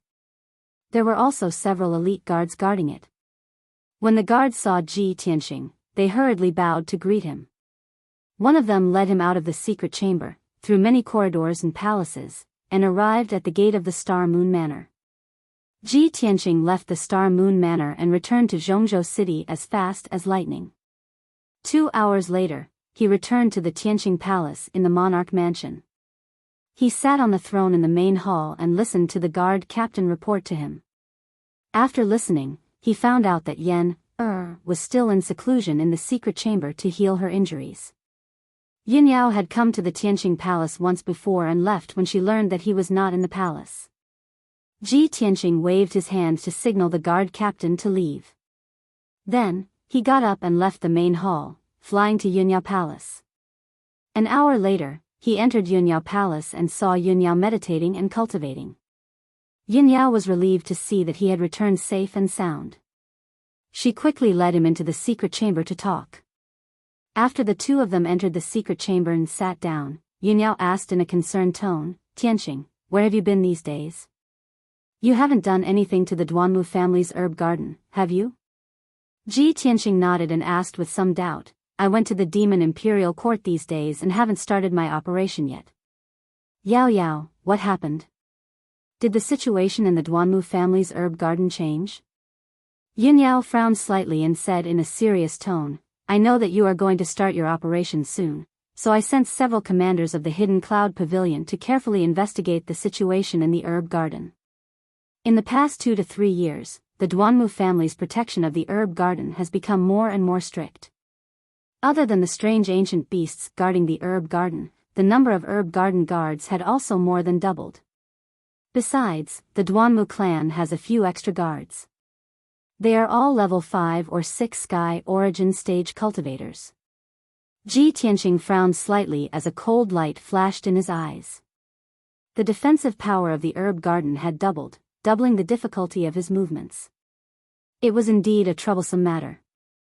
Fortunately, Yunyao had sent a spy to investigate in advance. Otherwise, he would most likely be at a disadvantage if he acted rashly. At this moment, Yunyao asked again, "By the way, Tianqing, why are you going to the Demon Imperial Court?" "I asked Senior Beast King, and he said that the demon race's magic treasure, Ice Dragon Hammer, can restrain the Firebird of Heavenly Wind." Ji Tianqing explained the cause of the matter from beginning to end. After he finished speaking, Yunyao revealed an extremely shocked expression and asked in disbelief, "Junior sister Ji Ku is actually the daughter of the Heavenly Net Demon Emperor and the Spirit Star Demon Empress?" This was too inconceivable. I didn't expect her background to be so bizarre. Ji Tianqing nodded and said seriously, "Kuku's matter has been settled. I believe she will be able to get rid of the danger soon and improve her strength. I have already borrowed the Ice Dragon Hammer. Next, I have to act as soon as possible." Yunyao nodded slightly in agreement and said in a deep voice, "Tianqing, according to the Hidden Cloud Pavilion's investigation, the Duanmu clan's internal strife is getting more and more intense. The Shadow Palace's matter has not been settled yet. A few other forces are also taking advantage of the situation to add insult to injury. Duanmu Huang has been having a headache recently. However, the second elder and the third elder of the Duanmu clan have already started to act. They have sent out a large number of powerful cultivators to secretly investigate your whereabouts. They may assassinate you at any time." Hearing this, Ji Tianqing's lips curled into a cold smile. "Humph. Since that is the case, I have to act faster. Let's see if they still have the energy to assassinate me after I destroy the Duanmu clan's herb garden." Yunyao took out a scroll from her interspatial ring and solemnly handed it to him. "Tianqing, this is the map of the herb garden drawn by the Hidden Cloud Pavilion's commanders recently. If you want to act faster, then get ready as soon as possible. I'll accompany you." Without waiting for her to finish, Ji Tianqing shook his head and refused. He sternly said, "Yao Yao, I can only act alone. You can't come with me. This matter is of great importance and I can't involve you. Otherwise, the Yun clan will be involved. At that time, my cooperation with your father will be affected and the Imperial Court will definitely intervene. I'm afraid there will be more unforeseen events." Yunyao looked worried. She held his wrist and said in a concerned tone, "But it's more dangerous for you to act alone. If something happens," Ji Tianqing held her slender hand and comforted her gently. "Yao Yao, don't worry about me. I'll be fine." After some persuasion, Yunyao agreed to not participate in the operation and stay in the emperor residence to wait for news. However, she was still worried and solemnly warned Ji Tianqing. An hour later, the two of them agreed on the operation plan. After everything was ready, Ji Tianqing left Yunyao Palace. It was noon and the sun was shining brightly in the sky. Ji Tianqing didn't return to Tianqing Palace. Instead, He left the emperor residence at lightning speed and rushed to the mangrove forest in the southeast of Central State.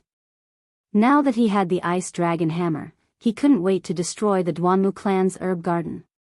To be safe, he acted alone with only the little black dragon and Qianyu by his side. After flying for more than 20 hours, he finally entered the depths of the mangrove forest on the evening of the second day and arrived near a herb garden. He hid in the clouds in the sky and looked down at the situation below. He was in the depths of the mangrove forest, where the spiritual energy of heaven and earth was the densest and most abundant. It was more than 1,000 miles away from Azurewood City. All around him was a boundless dark green forest that covered the undulating mountain ranges. 30 miles in front of Ji Tianxing, there was a basin surrounded by mountains that had a radius of 100 miles. The water and earth in that basin nourished spiritual energy and was extremely rich in the aura of green wood. It was the most suitable place for growing and cultivating medicinal herbs. There was no doubt that the Duanmu clan had turned that basin into a herb garden and cultivated an endless amount of spiritual herbs. Looking down from the sky, Ji Tianxing could clearly see that there was a huge 5-colored wall of light above the basin that protected the entire herb garden. In the herb garden, countless square herb gardens were neatly arranged. They were filled with lush spiritual herbs that emitted a light green aura of wood. There were also several ancient and majestic palaces at the entrance to the herb garden. These were the residences of the guards and herbalists, as well as the storehouses where the herbs were stored. Teams of black-armored guards could be seen faintly in and around the herb garden.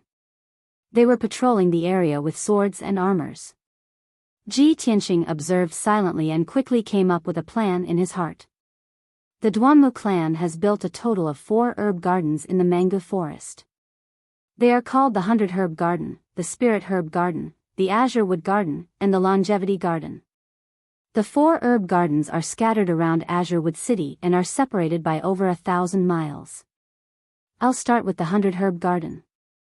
Even if the Duanmu clan hears the news and comes to help, it will take at least several hours. Brothers, I'm very sorry. I've been troubled by mundane affairs lately and have been under great pressure.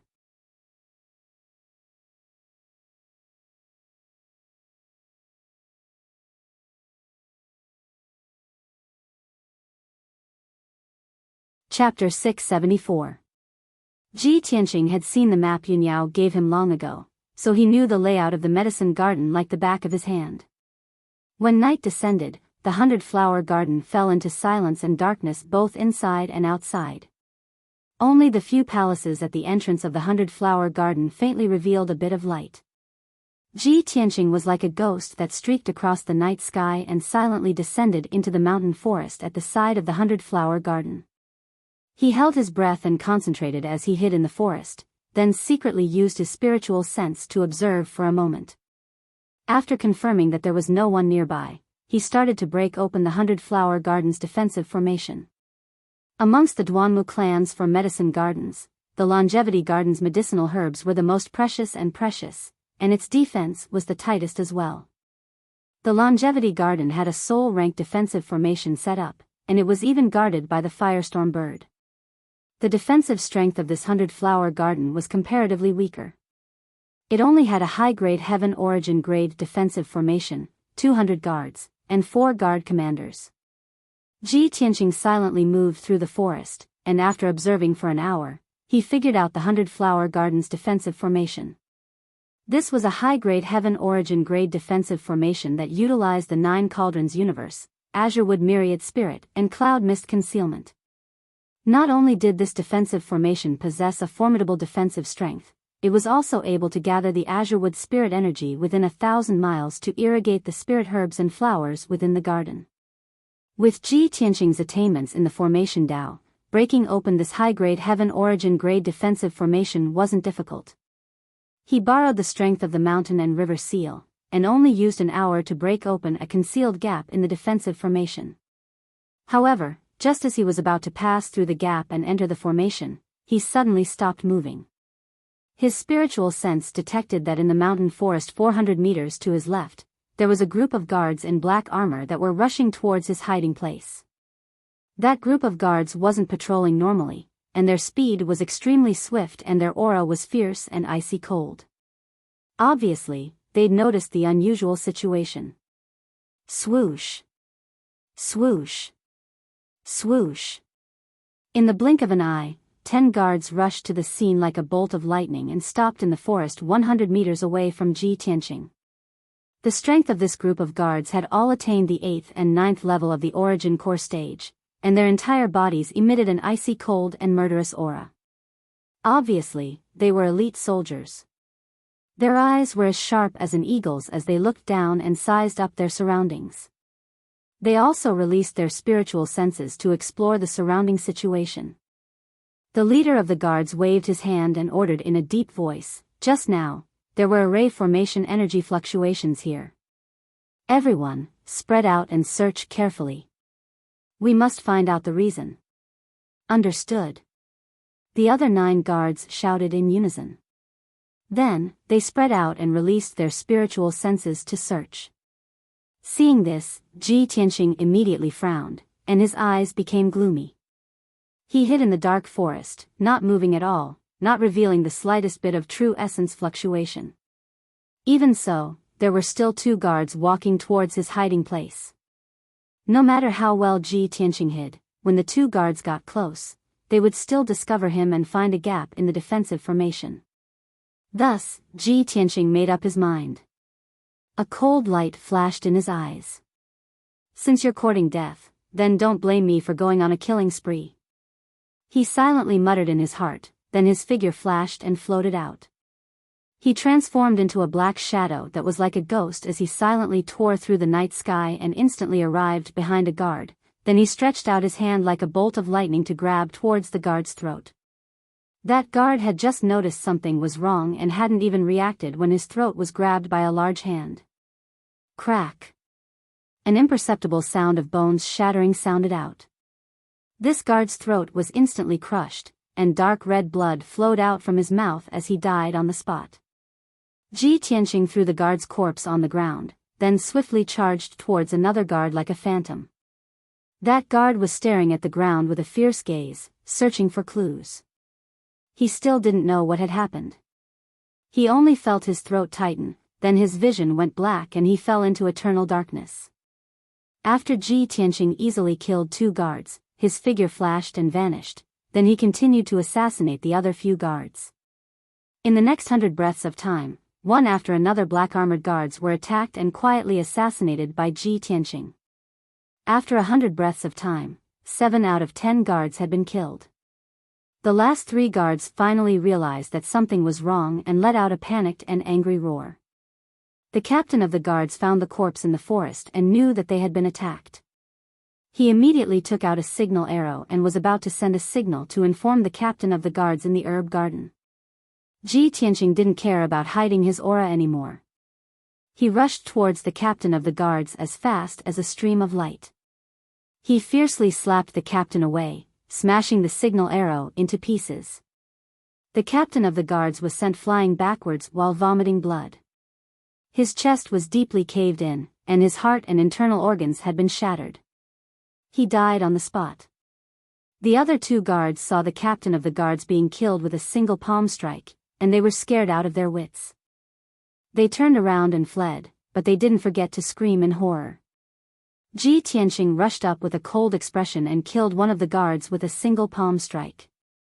He then released a golden sword light and killed another guard from 100 meters away.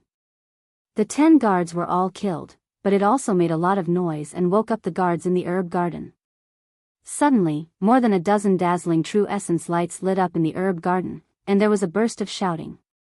Ji Tianqing saw that the guards in the herb garden were alarmed, so he didn't delay any longer and didn't hide his aura.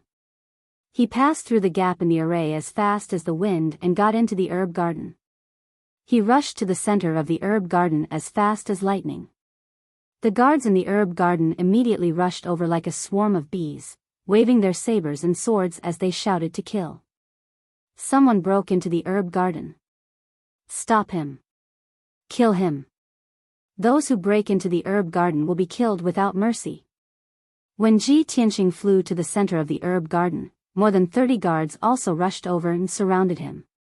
Moreover, there were even more guards who were alerted from all directions and were rushing over as fast as lightning.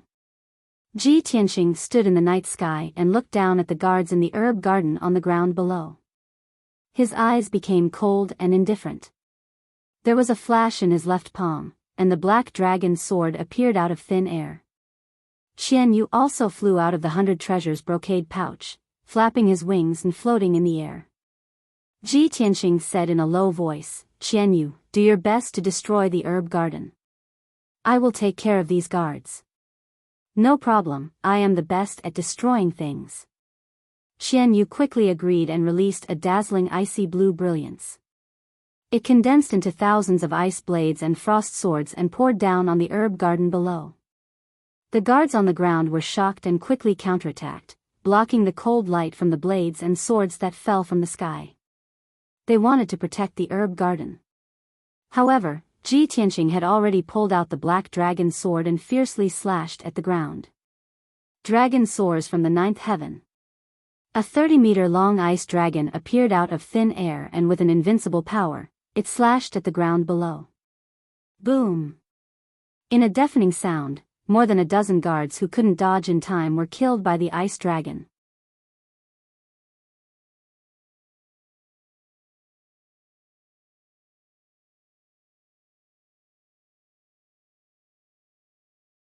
Chapter 675.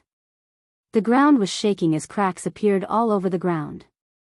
The 20 or so guards who were lucky enough to survive were scared out of their wits as they let out terrified screams. A few patches of the herb garden were destroyed on the spot. The flowers and herbs that grew there were also turned into dregs by the violent qi. Qian Yu's swords and blades carried with them a bone-chilling coldness as they landed on the ground within a kilometer radius. Instantly, the ground within a kilometer radius turned into frozen soil. The surviving flowers and herbs were also frozen to death on the spot. Once the 100 flower spirit herbs in the herb garden matured and were sold in the market, they could fetch at least 20 to 30,000 spirit stones. If the Duanmu clan made them into dawn, their value would be multiplied by a few times, reaching at least 100,000 spiritual stones. Ji Tianxing's interspatial ring contained all kinds of spiritual stones, dawn, and gems. They were only worth 40,000 to 50,000 spiritual stones. He destroyed tens of thousands of spiritual stones worth of herbs in one move, but he did not feel the slightest bit of heartache. Instead, he was even more excited. After all, those herbs belonged to the Duanmu clan. Moreover, killing and wantonly destruction would make people excited and restless. Ji Tianxing did not hesitate to swing his sword again. A blinding ray of light shot out and slashed at the fleeing guards. Water split. His entire body was filled with fighting spirit as he violently slashed out a giant ray of light that was hundreds of meters long. Instantly, the dark night sky was lit up. Sword chi filled the entire herb garden and created a violent hurricane. Boom! Following a loud explosion, a few more guards who could not escape in time were killed by the giant sword. A huge ravine that was thousands of meters long appeared on the ground, like an abyss. Dense cracks appeared on both sides of the gully.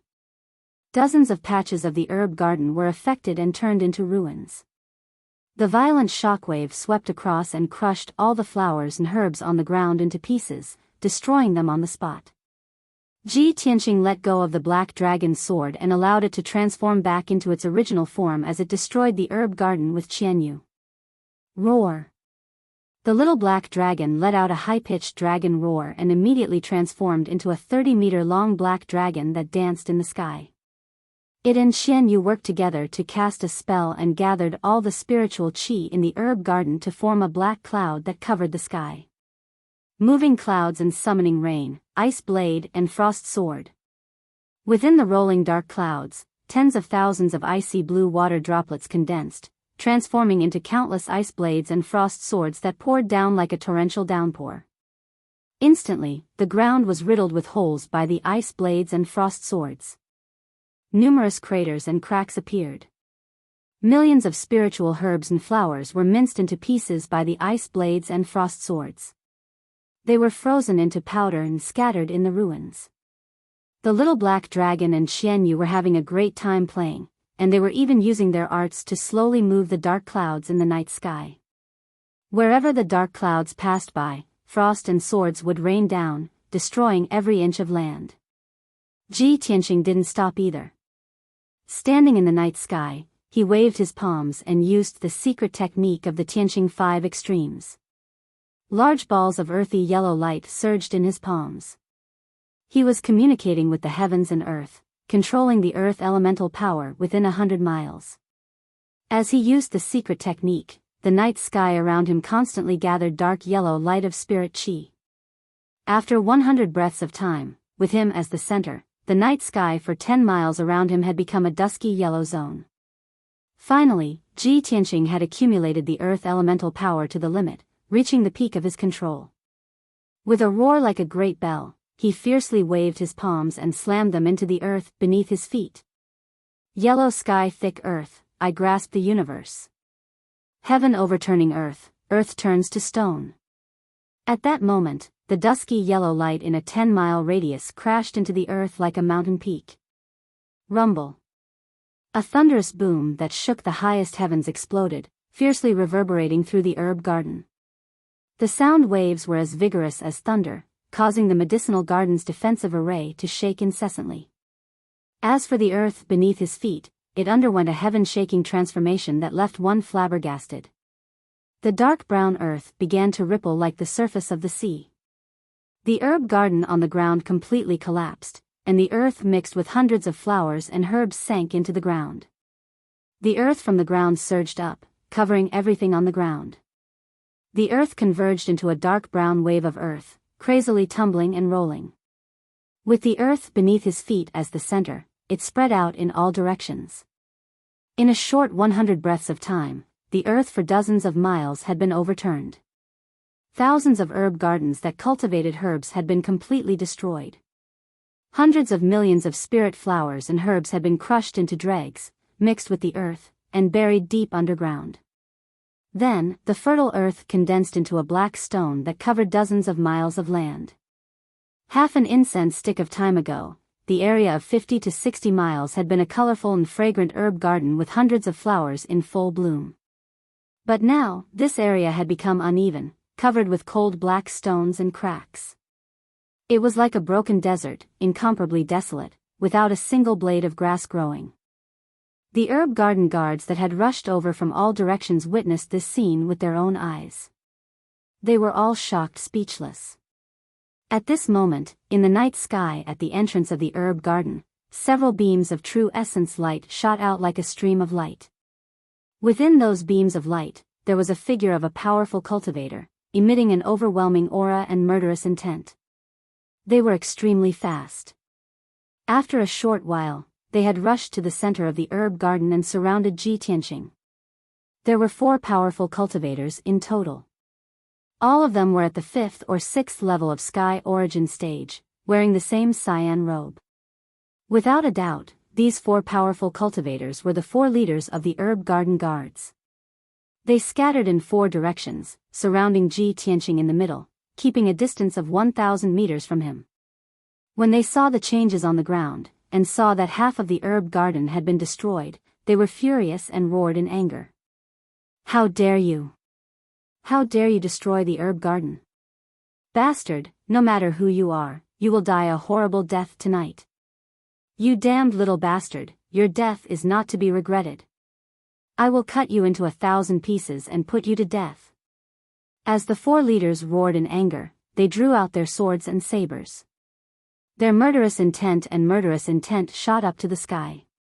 Ji Tianqing was surrounded, but he was fearless. There was a flash of chilling light in his eyes. All the dogs of the Duanmu clan deserve to die. He shouted in a low voice. Immediately, he performed his ultimate sword skill and initiated an attack. Metal slash. He activated all of his power and released a giant golden sword that was 100 meters long. He slashed at the leader of the eastern group of guards. The golden sword flew across the sky and shone brightly, lighting up an area of 10 miles. The incomparably violent sword Shi and the sword intent that could destroy the world caused the expressions of the four commanders to turn solemn. Deep fear appeared in their eyes. The leader of the eastern group of guards quickly stepped back and formed a shield with all his might, trying to block the attack of the golden sword. However, the metal slash had locked onto his aura. After chasing him for 2,000 meters, it still hit him. Boom! You're tuning into the Biyao's Wuxia Chronicles YouTube channel.